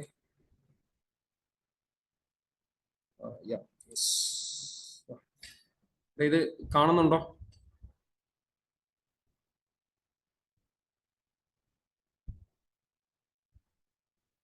ആരെങ്കിലും ഒന്ന് റിപ്ലൈ ചെയ്താൽ നന്നായിരുന്നു. ഈ ഇന്ററാക്ഷൻ എന്താണ്? ഒരു സിസ്റ്റം എപ്പോഴും എഫക്റ്റീവായിട്ട് വർക്ക് ചെയ്യുന്നത് എന്താണ്? ഇൻപുട്ട് കൊടുത്തു ഔട്ട്പുട്ട് കിട്ടുമ്പോൾ മാത്രമല്ല, അതിന് ഫീഡ്ബാക്ക് എന്ന് പറയുന്ന സാധനം കൂടി ഉണ്ട്. അതായത് നമ്മൾ ഉദ്ദേശിച്ച ഔട്ട്പുട്ട് ആണോ അവിടെ കിട്ടുന്നതെന്ന സാധനം കൂടി വരണം, എന്നാലേ സിസ്റ്റം കംപ്ലീറ്റ് ആകത്തുള്ളൂ. അപ്പൊ ഇത് നമ്മൾ ഡയറക്റ്റ് ലെക്ചർ ഡെലിവറിങ് ആണെങ്കിൽ നമുക്ക് മനസ്സിലാവും നിങ്ങൾ ശ്രദ്ധിക്കുന്നുണ്ടോ, നിങ്ങൾ ഉറങ്ങുവാണോ, അല്ല നിങ്ങൾക്ക് താല്പര്യമില്ല, വെറുപ്പിലാണോ എന്റെ ക്ലാസ്. ഓക്കെ, നമുക്ക് റിയൽ ടൈം അറിയാൻ പറ്റും. ഇതിപ്പോ അങ്ങനൊരു പരിപാടി ഇല്ല. നിങ്ങളുടെയും വീഡിയോ എന്താണ് മ്യൂട്ടാണ്, എന്റെയും വീഡിയോ മ്യൂട്ടാണ്. ഓക്കെ, ആരെങ്കിലുമൊക്കെ ശ്രദ്ധിക്കുന്നത് ഞാൻ പ്രതീക്ഷിക്കുന്നു. അപ്പൊ ഇതാണ് നമ്മുടെ കാർനോട്ട് സൈക്കിൾ. അപ്പൊ ഈ കാർനോട്ട് സൈക്കിളിലാണ് ഒരു എഞ്ചിൻ, അതായത് നമ്മുടെ വണ്ടിക്കകത്തൊക്കെ ഇരിക്കുന്ന എഞ്ചിൻ വർക്ക് ചെയ്യുന്നത് ഈ കാർനോട്ട് സൈക്കിൾ വെച്ചിട്ടാണ്. അപ്പൊ ഇത് നിങ്ങളൊന്ന് ശ്രദ്ധിക്കുക. കാര്യം ഇതിന് തൊട്ട് മുന്നത്തെ 4ാമത്തെ മോഡ്യൂളിൽ നിങ്ങൾക്ക് എഞ്ചിൻസും കാര്യങ്ങളാണ് മെക്കാനിക്കൽ പഠിക്കാനുള്ളത്. അതായത് വേറെ ആരോ ക്ലാസ് എടുക്കുന്നുണ്ട്, അതല്ല നിങ്ങൾക്ക് ഇനി ക്ലാസ് എടുക്കും. അപ്പൊ ഒന്നെങ്കിൽ വേറെ ആരെങ്കിലും ആയിരിക്കും എടുക്കുക, ചിലപ്പോൾ ഞാൻ തന്നെ ആയിരിക്കും. ഓക്കെ, അപ്പൊ അതിനകത്ത് നമുക്ക് ഇത് ആവശ്യമുള്ള കാര്യമാണ് കാർനോട്ട് സൈക്കിൾ. അപ്പൊ ഇതാണ് ഒരു കാർനോട്ട് സൈക്കിളിന്റെ വർക്കിംഗ് ഡയഗ്രാം, അല്ലെങ്കിൽ അതിന്റെ ഒരു വർക്കിംഗ് സൈക്കിൾ ഇങ്ങനെയാണ്. അപ്പൊ ഇതൊരു എഞ്ചിൻ വർക്ക് ചെയ്യുന്നതാണ്. അപ്പൊ എഞ്ചിൻ വർക്ക് ചെയ്ത് കഴിഞ്ഞാൽ നമുക്ക് എന്താണ് കിട്ടുക? ചൂട് അല്ലേ? നമ്മൾ വണ്ടിയുടെ സ്കൂട്ടറിന്റെ ഒക്കെ അടുത്ത് പോയിന്ന് കഴിഞ്ഞാൽ എന്താണ്? സൈലൻസറിന് നല്ല ചൂടായിരിക്കും അല്ലെ? എഞ്ചിൻ സൈഡിൽ പോയിന്ന് കഴിഞ്ഞാൽ എഞ്ചിൻ നിങ്ങൾക്ക് അറിയില്ല, നിങ്ങൾക്ക് സൈലൻസർ ആയിരിക്കും അറിയാം. അതായത് ആ ഒരു സാധനം, അതായത് തെർമൽ ഡിവൈസ് ആണ് എഞ്ചിൻ എന്ന് പറയുന്നത്. അതായത് ഹീറ്റ് ആണ് പുള്ളിക്കാരൻ ലിബറേറ്റ് ചെയ്യുന്നത് വർക്ക് ചെയ്യുമ്പോൾ. അപ്പൊ എഞ്ചിൻ ചൂടാണ് നമുക്ക് തരുന്നത്. പക്ഷെ അതിനെ തിരിച്ച് വർക്ക് ചെയ്യിച്ചു നോക്കെ എന്തായിരിക്കും? ചൂട് ഔട്ട്പുട്ട് വരുന്ന ആളെ തിരിച്ച് കഴിച്ചു കഴിഞ്ഞാൽ പുള്ളി തണുപ്പുണ്ടാക്കത്തില്ലേ? അപ്പം ഈ കാർനോട്ട് സൈക്കിൾ വർക്ക് ചെയ്യുന്നത് എഞ്ചിനാണ്, അല്ലെ? എഞ്ചിൻ വർക്ക് ചെയ്യുന്നത് കാർനോട്ട് സൈക്കിളിനെ ബേസ് ചെയ്തുകൊണ്ടാണ്. അപ്പൊ എഞ്ചിൻ എന്ന് വെച്ചാൽ ചൂടാണ് തരുന്നത്. അപ്പൊ അതിനെ തിരിച്ച് വർക്ക് ചെയ്യിച്ചു കഴിഞ്ഞാൽ റിവേഴ്സ് കാർനോട്ട് സൈക്കിൾ എടുത്ത് എന്തായിരിക്കും? തണുപ്പല്ലേടെ ഉണ്ടാവുക. അപ്പൊ റിവേഴ്സ് കാർനോട്ട് സൈക്കിൾ ആണ് എന്തിന്റെ വർക്കിംഗ് ബേസിസ് എന്ന് പറയുന്നത്? റെഫ്രിജറേഷന്റെ വർക്കിംഗ് ബേസിസ് എന്ന് പറയുന്നത്. അപ്പം reverse Carnot cycle can also be used for getting the refrigeration effect upon its reversal. Carnot cycle can be, അതായത് കാർനോട്ട് സൈക്കിളിനെ റിവേഴ്സ് ചെയ്ത് കഴിഞ്ഞാൽ എന്ത് കിട്ടാം, നമുക്ക് റെഫ്രിജറേഷൻ ഇഫക്റ്റ് കിട്ടാം. അപ്പം റിവേഴ്സ് കാർനോട്ട് സൈക്കിൾ വെച്ച് ആര് വർക്ക് ചെയ്യും, ഒരു റെഫ്രിജറേഷൻ സിസ്റ്റം വർക്ക് ചെയ്യും. അപ്പൊ അതാണ് ജസ്റ്റ് ഓർത്തിരിക്കുക. ഇവിടുന്ന് നമുക്ക് വലിയ ചോദ്യങ്ങളൊന്നും ചോദിക്കാറില്ല.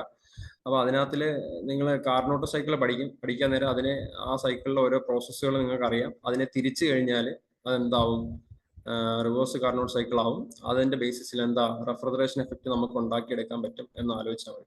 അതായത് കാർനോട്ട് സൈക്കിൾ പഠിപ്പിക്കാതെ ഞാനിത് പറഞ്ഞു കഴിഞ്ഞാൽ നിങ്ങൾക്ക് മൊത്തം പുകയായിരിക്കും. അത് നിങ്ങൾ ജസ്റ്റ് ഓർത്തിരിക്കുക. ഓക്കെ, ഇനി നമ്മുടെ റെഫ്രിജറേഷന്റെ ബേസിക് കമ്പോണൻസിലേക്ക് വരാം.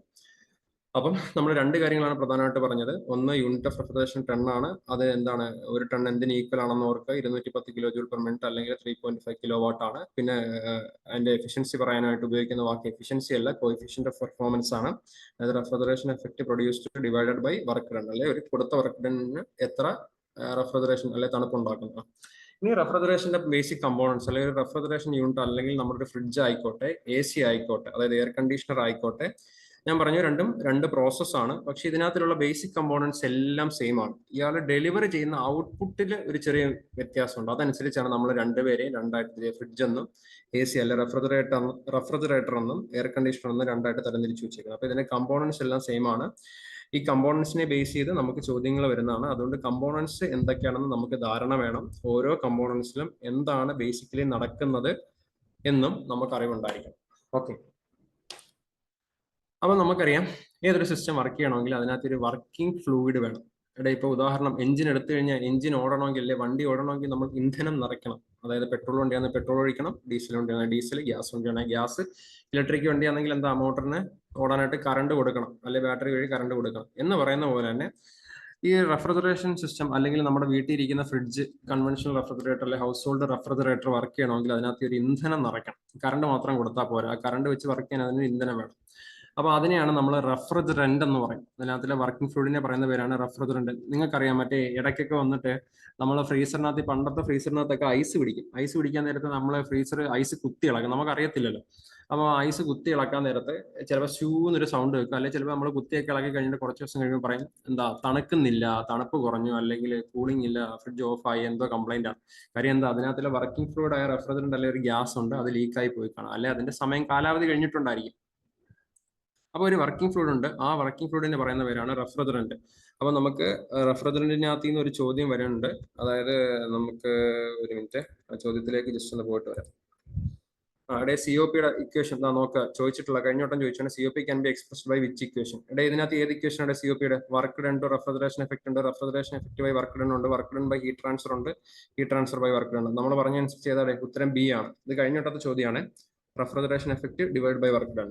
ഓക്കെ, സൈക്കോമെട്രി നമ്മൾ പഠിക്കാനുള്ളതാണ്, ഇതും പഠിക്കാനുള്ളതാണ്. Which device is driven member of ഇത് പഠിക്കാനുള്ളതാണ്. What is the primary function of refrigeration system? എന്താണ് ഒരു റെഫ്രിജറേഷൻ സിസ്റ്റത്തിന്റെ പ്രൈമറി ഫംഗ്ഷൻ എന്ന് പറയുന്നത്? എന്താണെന്ന്? To heat a space, to cool a space and remove heat, to provide electricity, to humidify a space. എന്താണ് to cool a space and remove heat? അതല്ലേ ഒരു സ്പേസിനെ തണുപ്പിച്ച് അവിടുന്ന് ഹീറ്റിനെ എടുത്ത് കളയാം. ഹീറ്റിനെ എടുത്ത് കളഞ്ഞാലേ തണുക്കത്തുള്ളൂ. അപ്പൊ അതാണ് അതിന് ഉത്തരം.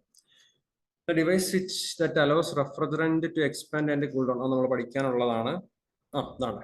Which of the following is commonly used refrigerant in household? അതായത് ഇതെല്ലാം ഡിഫറെന്റ് റെഫ്രിജറന്റ് ആണ്. ഞാൻ പറഞ്ഞ എന്താ, ഫ്രിഡ്ജിനകത്ത് വർക്ക് ചെയ്യാൻ ഒരു ഗ്യാസ് നിറയ്ക്കും നമ്മൾ, അതിനെയാണ് റെഫ്രിജറന്റ് എന്ന് പറയുന്നത്. ആ വാക്ക് ഓർക്കുക, റെഫ്രിജറന്റ്. ഓക്കെ, അപ്പൊ നമ്മൾ ഹൗസ് ഹോൾഡിൽ കോമൺ ആയിട്ട് ഉപയോഗിക്കുന്ന റെഫ്രിജറന്റ് ഏതാണെന്നാണ് ചോദ്യം. 634A ആണ് അതിന് ഉത്തരം. ഓക്കെ, അത് ജസ്റ്റ് ഓർത്തിരിക്കുക, ഇത് ഒരു പ്രധാനപ്പെട്ട ചോദ്യമാണ്. ഓക്കെ, അപ്പം 634A ആണ് നമ്മൾ ഹൗസ് ഹോൾഡ് റെഫ്രിജറന്റിൽ കൂടുതലായിട്ട് ഉപയോഗിക്കുന്നത്. അല്ല ഹൗസ് ഹോൾഡ് വീട്ടിലിരിക്കുന്ന ഫ്രിഡ്ജിനകത്തല്ല. അല്ലെങ്കിൽ ഇനി നിങ്ങൾ ശ്രദ്ധിക്കുക, അവിടെ വീട്ടിൽ എന്താ ഫ്രിഡ്ജിൽ ഇതേപോട്ട് ഗ്യാസ് റീഫില്ല് ചെയ്യുകയോ എന്തെങ്കിലും ഉണ്ടെങ്കിൽ, അല്ലെ ചെയ്തിട്ടുണ്ടെങ്കിലോ, ഇപ്പൊ എന്തെങ്കിലും റീസെന്റ് ആയിട്ടോ പണ്ടോ എന്തെങ്കിലും ചെയ്തിട്ട് അതിന്റെ കുപ്പിയോ ഒഴിഞ്ഞ പാട്ടോ എന്തെങ്കിലും ഉണ്ടെങ്കിൽ പോയി നോക്കിക്കഴിഞ്ഞാൽ അത് എഴുതിയേക്കും 634. അപ്പൊ അതൊന്ന് ഓർത്തിരിക്കുക, ഇതാണ് നമ്മുടെ ഒരു പ്രധാനപ്പെട്ട വേറൊരു സാധനമാണ്. Okay, house hold refrigerant use ചെയ്യുന്ന ഏതാണ്? അപ്പൊ നമ്മൾ ഇനി പറഞ്ഞുകൊണ്ടിരുന്നത് കമ്പോണൻസിന്റെ പേരാണ്. അപ്പൊ ഇതിനകത്ത് ഒരു വർക്കിംഗ് ഫ്ലൂയിഡ് ഉണ്ടെന്ന് പറഞ്ഞു, ആ വർക്കിംഗ് ഫ്ലൂയിഡിനെ റെഫ്രിജറന്റ് എന്ന് പറഞ്ഞു. ഹൗസ് ഹോൾഡിൽ ഉപയോഗിക്കുന്ന റെഫ്രിജറന്റ് 634A ആണ്. ഇനി ഏതൊക്കെയാണ് ബേസിക് കമ്പോണൻസ് എന്ന് പറയുന്നത്? ഇത്തിരി സൂം ആക്കിയാല് കാണാൻ പറ്റത്തില്ല. ഓക്കെ, ഇത് ദാറ്റ്സ് ഫൈൻ. ഇവിടെ അപ്പം ബേസിക്കലി 4 കമ്പോണൻസ് ആണ്. നമ്മൾ AC എടുത്താലും, അതായത് എയർ കണ്ടീഷണർ എടുത്താലും, ഫ്രിഡ്ജ് അല്ലെങ്കിൽ റെഫ്രിജറേറ്റർ എടുത്താലും 4 കമ്പോണൻസ് ആണുള്ളത്. ഒന്ന് കംപ്രസർ, രണ്ടാമത്തത് കണ്ടൻസർ, മൂന്നാമത്തത് എക്സ്പാൻഷൻ വാൽവ്, നാലാമത്തത് ഇവാപ്പറേറ്റർ. അപ്പോൾ ഓർത്തിരിക്കുക, കംപ്രസർ അവിടെ പേര് എഴുതിയിട്ടുണ്ട്.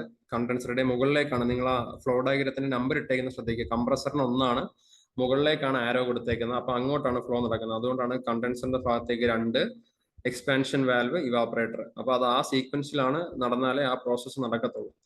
ഓക്കെ, ഇപ്പം ഇല്ല പറയുന്ന തൊട്ട് നമ്മൾ കറി വെക്കാൻ എടുക്കുമ്പോൾ നമ്മൾ 4 കമ്പോണന്റ് അല്ലെ 4 സാധനങ്ങൾ ഇങ്ങനെയാണെന്ന് അറിഞ്ഞ് ഇരുന്നിട്ട് നമ്മൾ നമ്മുടെ ഇഷ്ടത്തിന് എടുത്ത് വെച്ച് കഴിഞ്ഞാൽ പ്രോസസ്സ് നടന്ന് നമുക്ക് ഔട്ട്പുട്ട് കിട്ടത്തില്ലല്ലോ. കറി വെക്കാൻ എടുത്തു കഴിഞ്ഞാൽ, അല്ലെ അരി തിളപ്പിക്കാൻ ഇട്ട് കഴിഞ്ഞാൽ അരി ഇട്ട് തീ എരിച്ചു കഴിഞ്ഞിട്ടാണ് വെള്ളം ഒഴിക്കുന്നത്. വെള്ളം വെച്ച് വെള്ളം തിളച്ചിട്ടില്ല അരി ഇടുന്നത് എന്ന് പറയുന്ന പോലെ കമ്പോണൻസിനെ അറിഞ്ഞിരുന്നോണ്ട് കാര്യമില്ല, അതിന്റെ സീക്വൻഷ്യൽ ഓർഡർ നമുക്കറിയണം. നമ്മൾ ഇതൊക്കെ കാണാതെ പഠിച്ചുകൊണ്ട് പോകും. എന്നിട്ട് നമ്മൾ ആദ്യം ഇവിടെ വരച്ചു വെക്കുന്നത് വേറെ വല്ലതും ആയിരിക്കും. കംപ്രസറിന് വരെ വല്ലോ ഇവാപ്പറേറ്ററോ കണ്ടൻസറോ ആകും. അപ്പൊ അങ്ങനെ വെച്ചിട്ട് കാര്യമില്ല. സീക്വൻഷ്യൽ ഓർഡറിൽ തന്നെ നമ്മൾ ഒന്നിന് പുറകെ ഒന്നായിട്ട് ആരാണ് വരുന്നതെന്ന് അറിഞ്ഞിരിക്കുക. 4 കമ്പോണൻസേ ഉള്ളൂ. ഇവിടെ അപ്പൊ കംപ്രസർ നിങ്ങൾ എല്ലാവരും കണ്ടിട്ടുണ്ടായിരിക്കും. ഫ്രിഡ്ജിന്റെ ബാക്കിൽ ചെന്ന് കഴിഞ്ഞാൽ ഒരു പെട്ടി പോലെ ഒരു ഉരുണ്ട സാധനം ഇരിപ്പുണ്ട്. അതിനെയാണ് കംപ്രസർ എന്ന് പറയുന്നത്.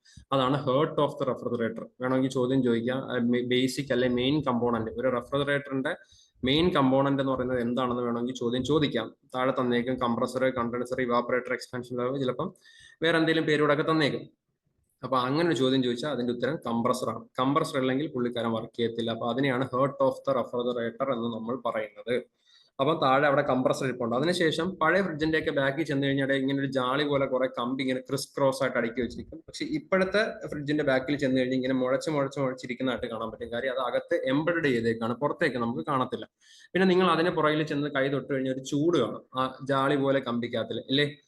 ചൂട് കാണും. അപ്പൊ കണ്ടൻസർ എന്താണ്? അവിടെ ഹീറ്റിംഗ് അല്ലെ ഹീറ്റിനെ ലിബറേറ്റ് ചെയ്യുന്ന ആളാണ്. അത് ഈ ഫിഗറിൽ നോക്കിക്കഴിഞ്ഞാൽ കാണാം QH. Q എന്ന് വെച്ച് കഴിഞ്ഞാൽ നമ്മൾ ഹീറ്റിന് കൊടുക്കുന്ന നൊട്ടേഷൻ ആണ്. Heat is a form of energy.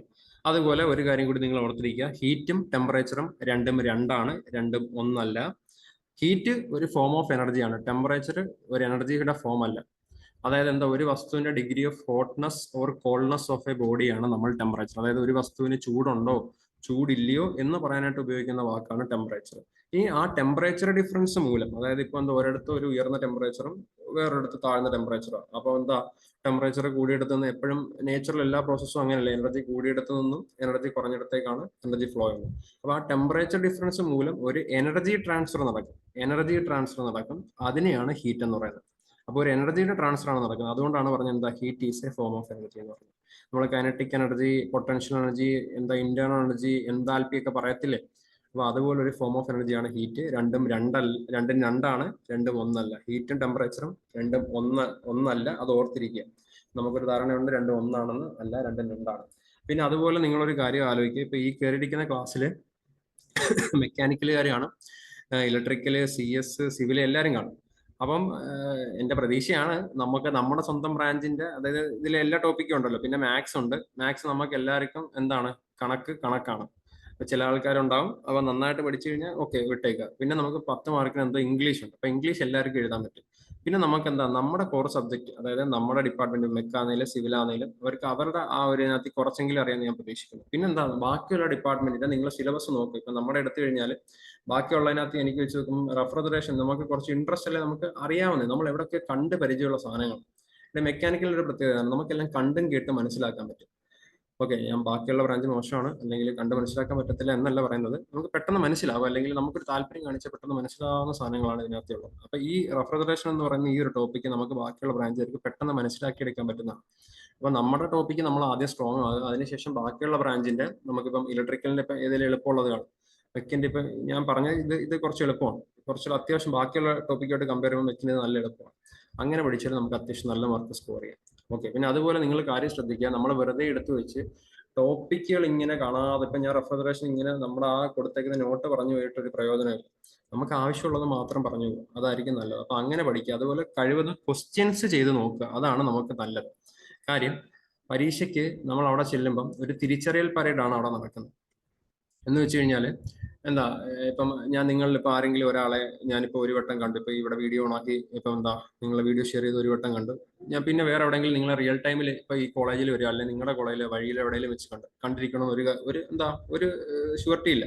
പക്ഷെ നിങ്ങളെ ഞാൻ ഒരു 2-3 ആവർത്തി കാണുകയാണ്. അതായത് ഇന്നിപ്പോ ഇവിടെ വീഡിയോയിൽ കണ്ടു, പിന്നെ ആക്സിഡന്റലി ഞാൻ നിങ്ങളുടെ കോളേജിൽ വന്നപ്പോൾ നിങ്ങളെ കണ്ടു, മറ്റൊരിടത്ത് വെച്ചും കണ്ടു. ഒരു 2-3 ആവർത്തി ഒരാളെ ഞാൻ കണ്ടു കഴിഞ്ഞാൽ പിന്നെ ഞാൻ അയാളെ കണ്ടു കഴിഞ്ഞാൽ ഓർത്തിരിക്കാനുള്ള സാധ്യത കൂടുതലായിട്ട്. ഇതാണ് നമ്മളൊരു മൾട്ടിപ്പിൾ ചോയ്സ് ക്വസ്റ്റ്യൻ പരീക്ഷയ്ക്ക് നമുക്ക് ആവശ്യം. നമ്മൾ പരമാവധി ക്വസ്റ്റ്യൻസ് ചെയ്യുക. ഒരാവർത്തി ചെയ്ത ക്വസ്റ്റ്യൻ വീണ്ടും വീണ്ടും ചെയ്ത് നോക്കുക. അപ്പൊ നമ്മൾ എന്താ ആ ക്വസ്റ്റ്യൻ നമുക്ക് ഫെമിലിയർ ആയി അല്ലേ. അപ്പൊ പിന്നെ ഒരു വട്ടം കാണുമ്പോൾ അറിയാം നമ്മൾ മുന്നേ പഠിച്ചിട്ടുള്ളതാണ്, ഇതിന്റെ ഉത്തരം ഇതാണ്. അതാണ് നമ്മൾ ചെയ്യേണ്ടത്. മനസ്സിലായി? എന്നിട്ട് ഒരു ക്വസ്റ്റ്യൻ പഠിക്കാൻ എടുത്തു. അപ്പൊ ആ ക്വസ്റ്റ്യന് ഒരു ഉത്തരം ഉണ്ടായിരിക്കും, ആ ഉത്തരം പഠിക്കുക. പിന്നെന്താ അതിനുശേഷം അതിന് വേറെ അതിന്റെ ഉത്തരം അല്ലാത്തൊരു 3 ഓപ്ഷൻ കാണത്തില്ല, അത് എന്തിന്റെ ഉത്തരമാണെന്ന് നിങ്ങൾ പഠിക്കുക. അപ്പൊ ഒരു ക്വസ്റ്റ്യൻ പഠിക്കുമ്പോൾ ഫലത്തിൽ നമുക്ക് 4 ക്വസ്റ്റ്യൻ കിട്ടും. അങ്ങനെ നമ്മൾ ക്വസ്റ്റ്യൻസ് ചെയ്ത് നോക്കുക. എന്നിട്ട് ആ ക്വസ്റ്റ്യനിനകത്തിൽ നമുക്ക് ക്വസ്റ്റ്യന്റെ ഉത്തരം കിട്ടുന്നില്ല, അല്ലെങ്കിൽ നമുക്ക് അങ്ങോട്ട് ഡൈജസ്റ്റ് ആവുന്നില്ല. അപ്പൊ നിങ്ങൾ നമ്മുടെ അടുത്ത് ചോദിക്കുക. നമ്മൾ പഠിപ്പിച്ച ടോപ്പിക് ആയിരിക്കുമല്ലോ നിങ്ങൾ പഠിക്കുക. അല്ലെങ്കിൽ നിങ്ങൾ ഇഷ്ടംപോലെ സാധനങ്ങളുണ്ട്, എന്താ ഗൂഗിളോ അല്ലെങ്കിൽ എന്തെങ്കിലുമൊക്കെ എടുത്തിട്ട് മെറ്റീരിയൽസ് ഒക്കെ കിട്ടും ഓൺലൈനിൽ, അതിൽ റെഫർ ചെയ്ത് നോക്കുക. എന്നിട്ട് ആ ക്വസ്റ്റ്യനായിട്ട് ബന്ധപ്പെട്ട് ആ ടോപ്പിക്ക് പഠിക്കുക. അല്ലെങ്കിൽ ടോപ്പിക്ക് പഠിച്ചിട്ട് ക്വസ്റ്റ്യൻ ചെയ്യായിരുന്നു കഴിഞ്ഞാൽ നമ്മൾ മുന്നോട്ട് പോകത്തില്ല. നമ്മൾ വെറുതെ പഠിക്കും, നമുക്കും ബോറിംഗ് ആണ്, ഒന്നും ഡൈജസ്റ്റ് ആവത്തില്ല. ഓക്കെ. അപ്പം ഫസ്റ്റ് കമ്പോണന്റ് കംപ്രസർ ആണ്.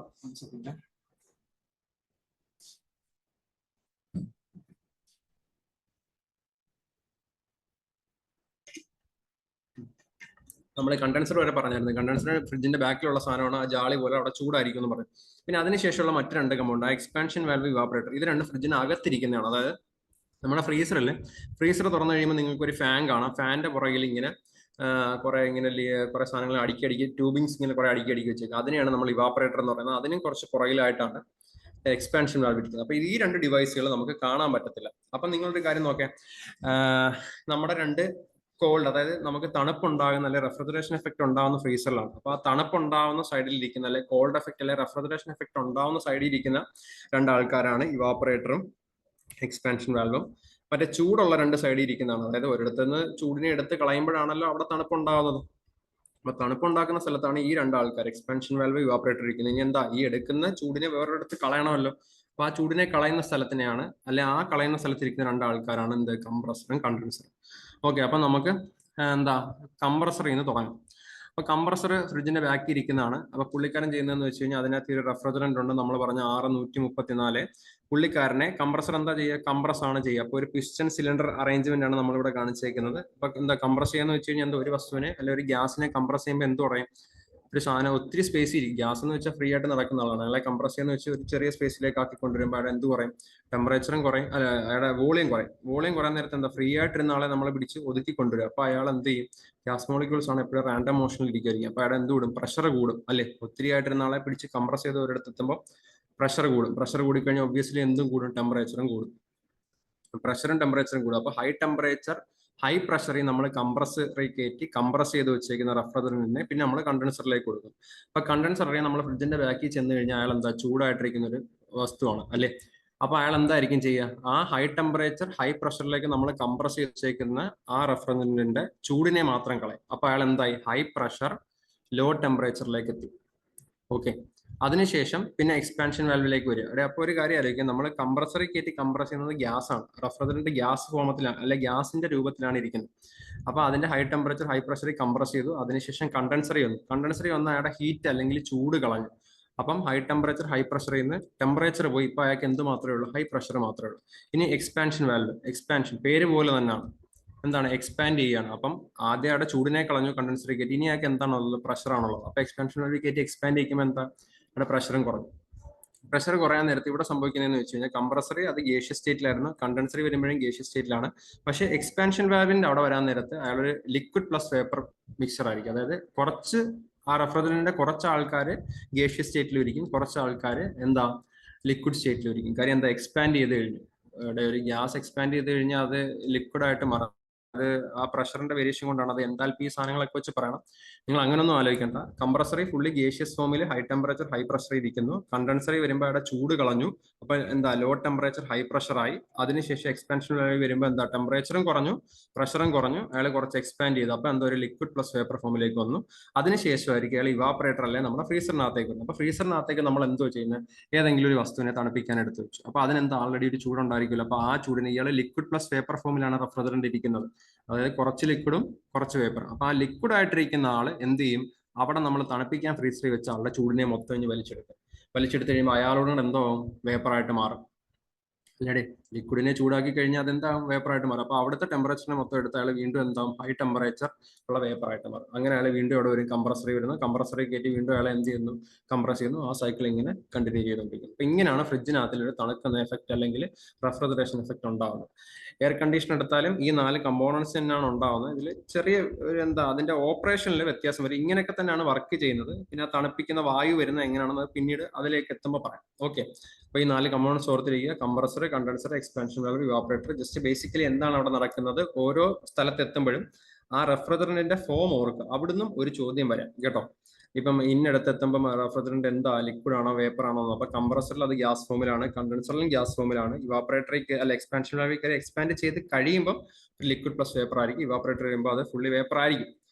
കുറച്ചും ഇങ്ങോട്ട് മൂവ് ചെയ്ത് കഴിയുമ്പോൾ അതിന്റെ ഒരു 80% അത് ലിക്വിഡ് ആയിരിക്കും, 20% അത് വേപ്പർ ഉണ്ടായിരിക്കത്തുള്ളൂ. അപ്പോൾ ബാക്കിയുള്ള 80% ലിക്വിഡും കൂടെ ഇവാപറേറ്ററിൽ വെച്ചിട്ട് എന്താ അവിടുത്തെ ചൂടിനെ എടുത്തുകൊണ്ട് അവിടെ തണുപ്പ് എഫക്ട് ഉണ്ടാക്കിയാൽ ഫുള്ളി എന്തായിട്ട് മാറും, വേപ്പറായിട്ട് മാറിയിട്ടായിരിക്കും തിരിച്ച് കംപ്രസർ വരുന്നത്.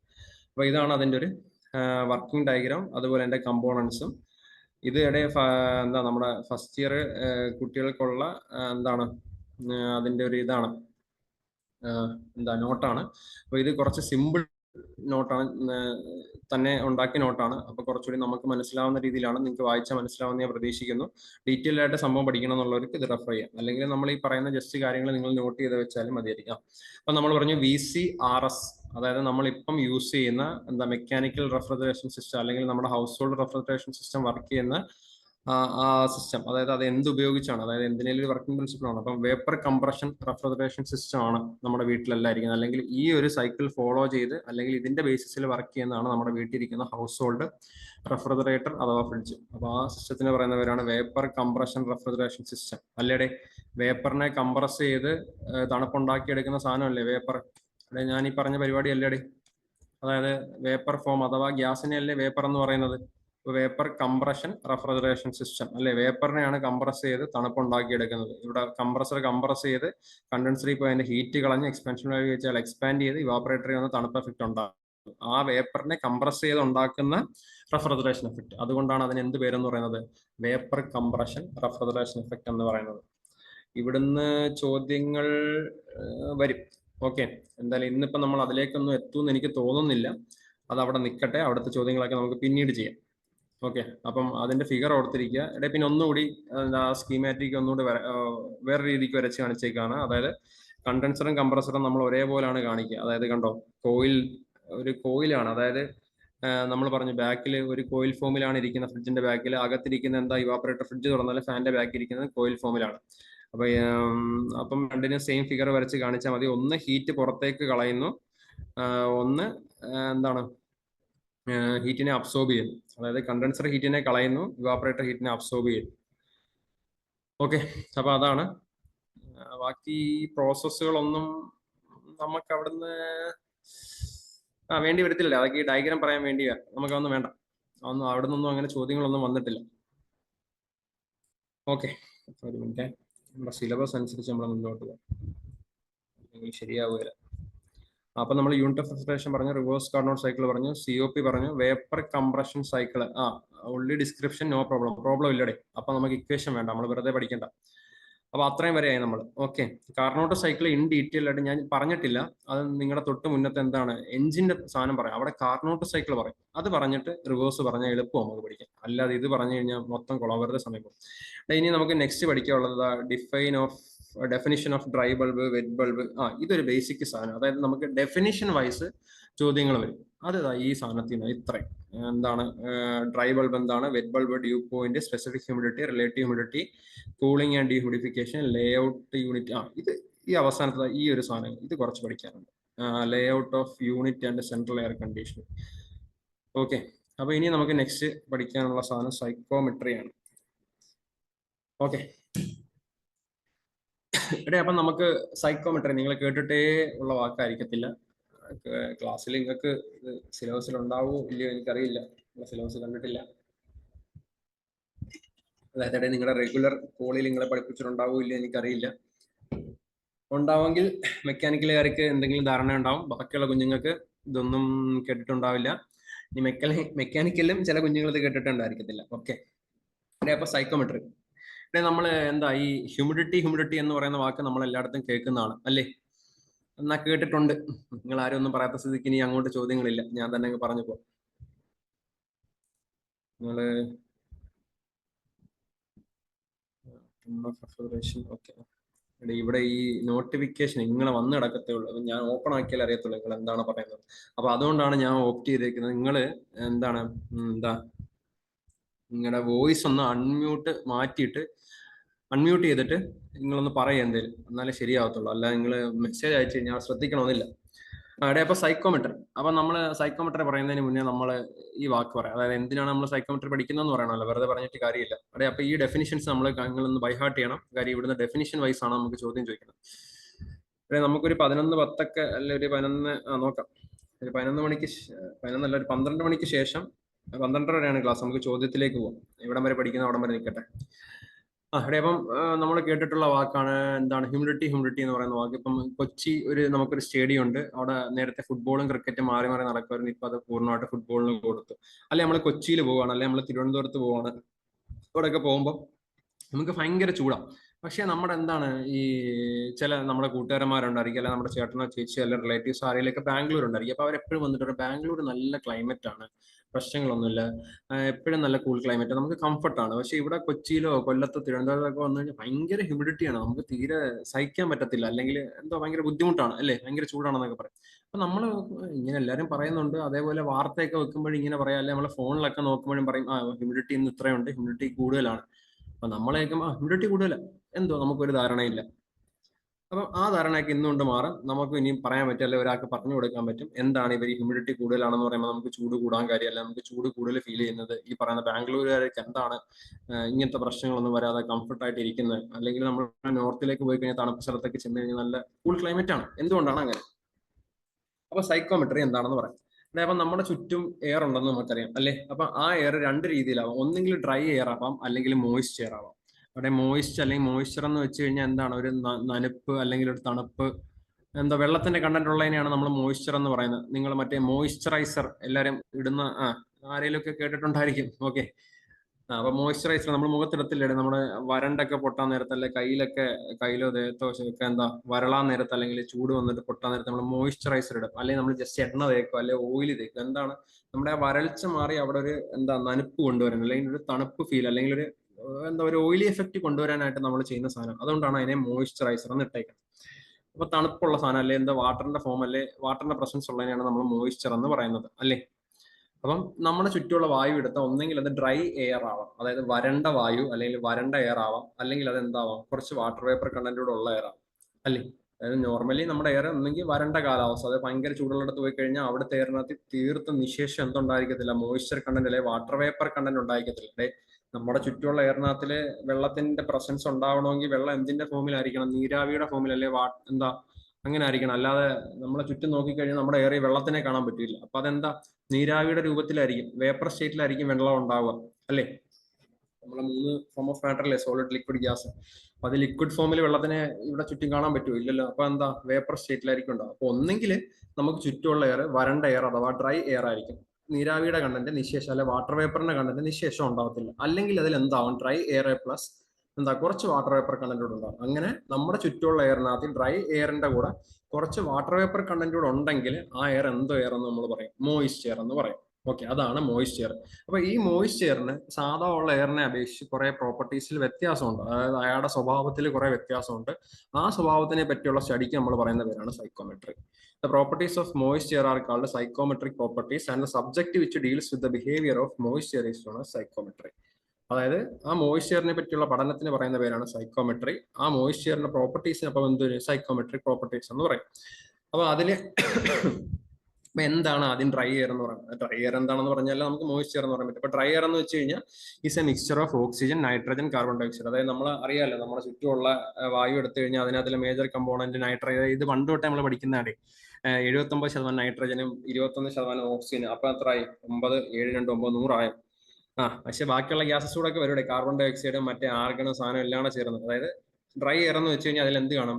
ഈ oxygen, nitrogen, carbon dioxide, hydrogen അങ്ങനെയുള്ള ഗ്യാസിന്റെ മിക്സ്ചറിനെയാണ് ഡ്രൈ എയർ എന്ന് പറയുന്നത്. അല്ലെ സിംപ്ലി ഇങ്ങനെ 79% നൈട്രജനും 21% ഓക്സിജൻ. അതാ. ഇനി moisture, it is an ordinary atmospheric air which is a mixture of dry and water vapour. Normal dry എയറിന്റെ കൂടെ കുറച്ച് വാട്ടർ വേപ്പർ കൂടെ ചേർന്നാൽ എന്താവും? മോയ്സ്ചർ ആവും.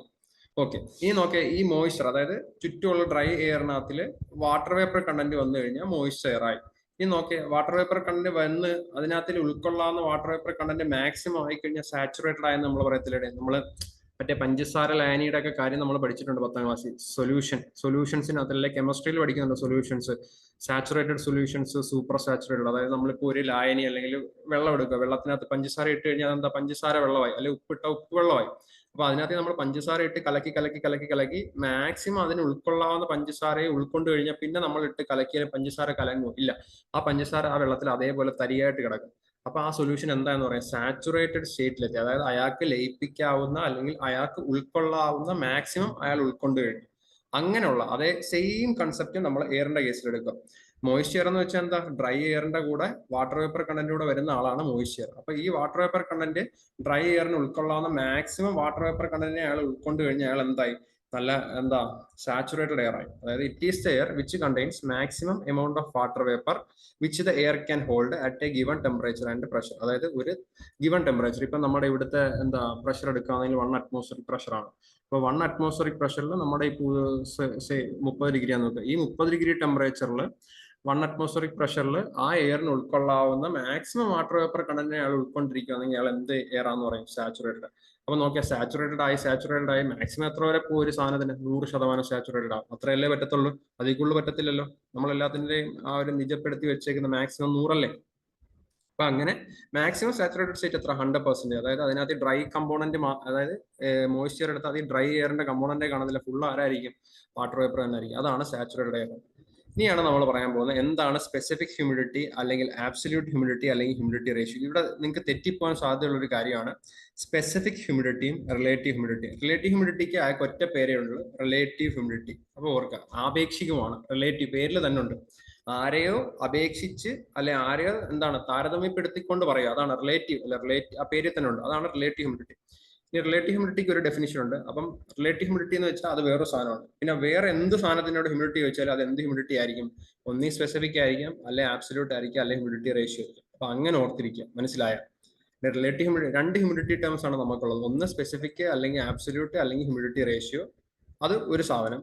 അടുത്തത് രണ്ടാമത്തെ ഒരു ടേം ആണ് റിലേറ്റീവ്. അപ്പൊ നമ്മൾ റിലേറ്റീവ് ഓർത്തിരിക്കുക, അത് ഒരു ടേം ആണ്. പിന്നെ വേറെ എന്ത് ചോദിച്ചാൽ അതെന്താ? മറ്റേ ആളായിരിക്കും. അങ്ങനെ ഓർത്തിരിക്കുക, അതായിരിക്കും നമുക്ക് നല്ലത്. അപ്പൊ എന്താണ് സ്പെസിഫിക് ഹ്യൂമിഡിറ്റി അല്ലെങ്കിൽ ആബ്സല്യൂട്ട് ഹ്യൂമിഡിറ്റി? ഇപ്പൊ it is defined as a ratio of the mass of water vapour to the mass of dry air in a given volume of moisture. It is generally expressed as grams of water per kilogram of dry air. അതായത് നമ്മൾ നേരത്തെ പറഞ്ഞില്ലേ moisture എന്ന് വെച്ച് കഴിഞ്ഞാൽ എന്താണ്? Dry air plus water vapour content ഉള്ളത് അതിനാണ്. അപ്പൊ അതിനെ നമ്മളൊരു ഫ്രാക്ഷൻ രൂപത്തിൽ എഴുതാം. അതായത് ratio of mass of water vapour to the mass. അതായത് നമ്മൾ എടുത്തേക്കുന്ന ഒരു മോയ്സ്ചറിനകത്തിൽ എത്ര വാട്ടർ വേപ്പർ കണ്ടന്റ് ഉണ്ട് ഡിവൈഡഡ് ബൈ അതിനകത്ത് എത്ര ഡ്രൈ എയർ ഉണ്ട്. ആ റേഷ്യോയ്ക്ക് പറയുന്ന പേരാണ് എന്ത്?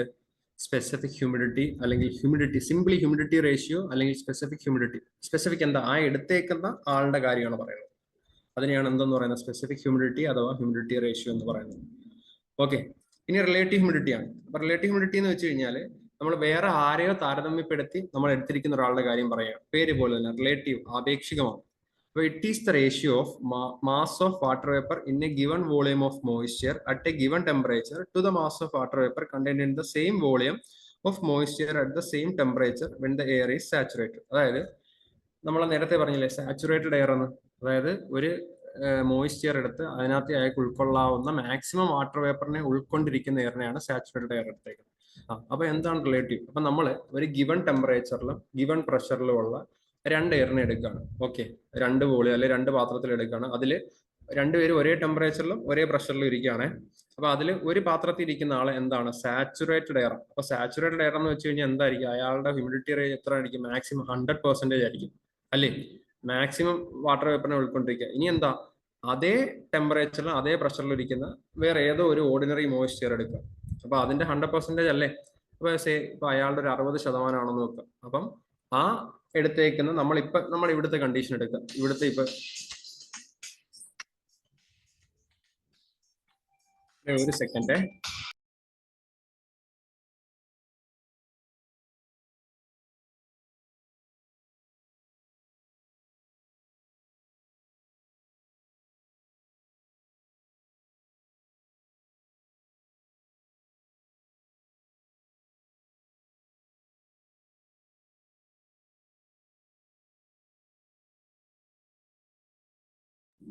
അവിടെ ജസ്റ്റ് ഒരു കോള് വന്നാണ്. ഓക്കെ, ഇവിടുത്തെ നമ്മുടെ റെഗുലർ ഇവിടുത്തെ ബിടെക് സ്റ്റുഡന്റ് വിളിച്ചാണ്.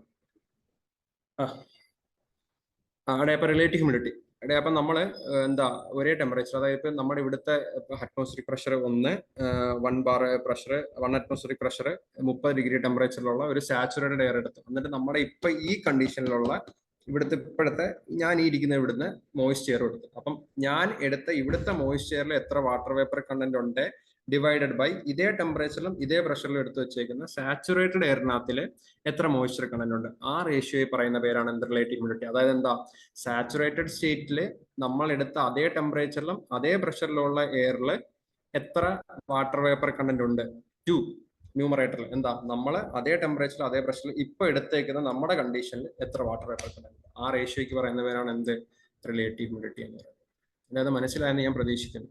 ഓക്കെ, അപ്പം അതായത് സാച്ചുറേറ്റഡിനെ അപേക്ഷിച്ച് നമ്മൾ എടുത്തതിൽ എത്ര വാട്ടർ വേപ്പർ കണ്ടന്റ് ഉണ്ട്. സാച്ചുറേറ്റഡ് എന്തായിരിക്കും 100% ആയിരിക്കും. ഓക്കെ, അതാണ് റിലേറ്റീവ്. സ്പെസിഫിക് നമ്മൾ എടുക്കുന്നത് ഇപ്പൊ ഇവിടുത്തെ കണ്ടീഷൻ എടുക്കുന്നത്, അല്ലെ നമ്മൾ വേറെ എവിടെയെങ്കിലും പോയി എടുക്കുന്നത്, ആ എടുത്തതിൽ എത്ര വാട്ടർ വേപ്പർ കണ്ടന്റ് ഉണ്ട് ഡിവൈഡ് ബൈ എത്ര ഡ്രൈ എയർ കണ്ടന്റ്. അതാണ് സ്പെസിഫിക്. ഇത് രണ്ട് ഇമ്പോർട്ടന്റ് സാധനങ്ങളാണ്. ഇതിനെ അപേക്ഷിച്ച് നമുക്ക് ഒത്തിരി സാധനങ്ങൾ ചോദ്യങ്ങൾ വരുന്നതാണ്. അപ്പൊ ഒന്ന് ഓർത്തിരിക്കുക. ഇതൊക്കെ സിമ്പിൾ ബേസിക് ഐഡിയാസ് ആണ്. അപ്പൊ ഇങ്ങനെ വരുന്ന ചോദ്യങ്ങളൊന്നും നമ്മൾ ഒരു കാരണവശാലും തെറ്റിച്ച് നമുക്ക് കിട്ടേണ്ട ആ മാർക്ക് മിസ്സാക്കരുത്. അതുകൊണ്ടാണ് പറയുന്നത്.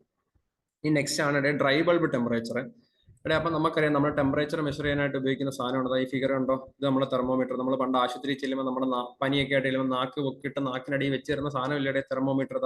അത് നോക്കിക്കഴിഞ്ഞാൽ ഒരു ഓർഡിനറി തെർമോമീറ്റർ, അതിനെയാണ് പറയുന്നത് ഓർഡിനറി തെർമോമീറ്റർ അല്ലേ. അപ്പൊ അതിന്റെ സൈഡിൽ നിങ്ങൾക്ക് അറിയാം നേഴ്സ് വായി വെച്ച് തരുന്ന ഒരു നീഡിൽ പോലെ ഈ താഴേക്ക് ഇരിക്കുന്ന സാധനമായിരിക്കും. അതിന്റെ മുകളിൽ സ്ഥാനത്ത് ഒരു ബൾബാണ്. ആ ബൾബിനകത്തായിരിക്കും മെർക്കുറി ഇരിക്കുന്നത്. നമ്മുടെ അകത്തേക്ക് ഇങ്ങനെ വെച്ച് തരുമ്പോൾ നമ്മുടെ ചൂടനുസരിച്ച് ആ ബൾബിൽ നിന്ന് മെർക്കുറി ഇറങ്ങി ഇങ്ങനെ വന്നിട്ട് കാണിക്കും 97 99 100 അത് ഫാരൻഹീറ്റ് ആണ്. അത് നമുക്ക് വേണ്ട, വിട്ടേക്കാം. അപ്പം ഒരു ഓർഡിനറി തെർമോമീറ്റർ ഉപയോഗിച്ച് നമ്മൾ ഇവിടുത്തെ ഇപ്പം നമ്മളൊരു അതേപോലെ ആശുപത്രിയിൽ ആ തെർമോമീറ്റർ എടുത്ത് ഇങ്ങനെ ജസ്റ്റ് ഇവിടെ പിടിക്കുകയാണ്. എന്താ ജസ്റ്റ് എന്റെ കയ്യിൽ ഇങ്ങനെ പിടിച്ചു കഴിഞ്ഞാൽ ഇപ്പൊ ഇവിടുത്തെ ടെമ്പറേച്ചർ ആ തെർമോമീറ്റർ കാണിക്കത്തില്ലേടെ. അപ്പം ഒരു ഓർഡിനറി തെർമോമീറ്റർ കാണിക്കുന്ന അല്ലെങ്കിൽ അത് ഉപയോഗിച്ച് നമ്മൾ ഇവിടുത്തെ എയറിന്റെ ടെമ്പറേച്ചർ മെഷർ ചെയ്യുകയാണെങ്കിൽ അതിനെ പറയുന്ന പേരാണ് ഡ്രൈ ബൾബ്. ആ ബൾബ് ഡ്രൈ ആയിട്ടിരിക്കുമല്ലേ, അതിനെയാണ് ഡ്രൈ ബൾബ് ടെമ്പറേച്ചർ എന്ന് പറയുന്നത്. ഓക്കെ, ഇനി അതിന് പകരം ഞാൻ ആ തെർമോമീറ്ററിന്റെ ബൾബിനകത്തിൽ ഒരു നനുത്ത പഞ്ഞി അല്ലെങ്കിൽ ഒരു നനുത്ത കോട്ട പഞ്ഞി എടുക്കുക. കുറച്ച് പഞ്ഞി എടുത്തിട്ട് പഞ്ഞി ഞാൻ വെള്ളത്തിൽ മുക്കിയിട്ട് ആ ബൾബില്ലേ തെർമോമീറ്ററിന്റെ ആ ബൾബിനകത്ത് ആ പഞ്ഞി കൊണ്ട് പൊതിഞ്ഞു എന്നിട്ട് ഞാൻ ഇവിടെ വെച്ചിട്ട് ഇവിടുത്തെ ടെമ്പറേച്ചറിനെ മെഷർ ചെയ്ത് കഴിഞ്ഞാൽ അതെന്താ വെറ്റ് ബൾബായി. നേരത്തെ തെർമോമീറ്റർ എടുത്ത് വെക്കുമ്പോൾ എന്താ അതിന്റെ ആ ബൾബിന് ആ മെർക്കുറി ഇരിക്കുന്ന ബൾബിന് എന്തെങ്കിലും ഇവിടെ ആ പൊങ്ങിയിരിക്കുന്നതാ ഈ സാധനം ഇല്ലതാ ഇവിടെ. ഇതിനെയാണ് ആ ബൾബ് എന്ന് പറയുന്നത്. നിങ്ങൾക്ക് അതും മനസ്സിലായില്ലെങ്കിൽ നിങ്ങൾ ആരും പ്രതികരിക്കാത്തതാണ് കുഞ്ഞാടുകളെ വിഷയം.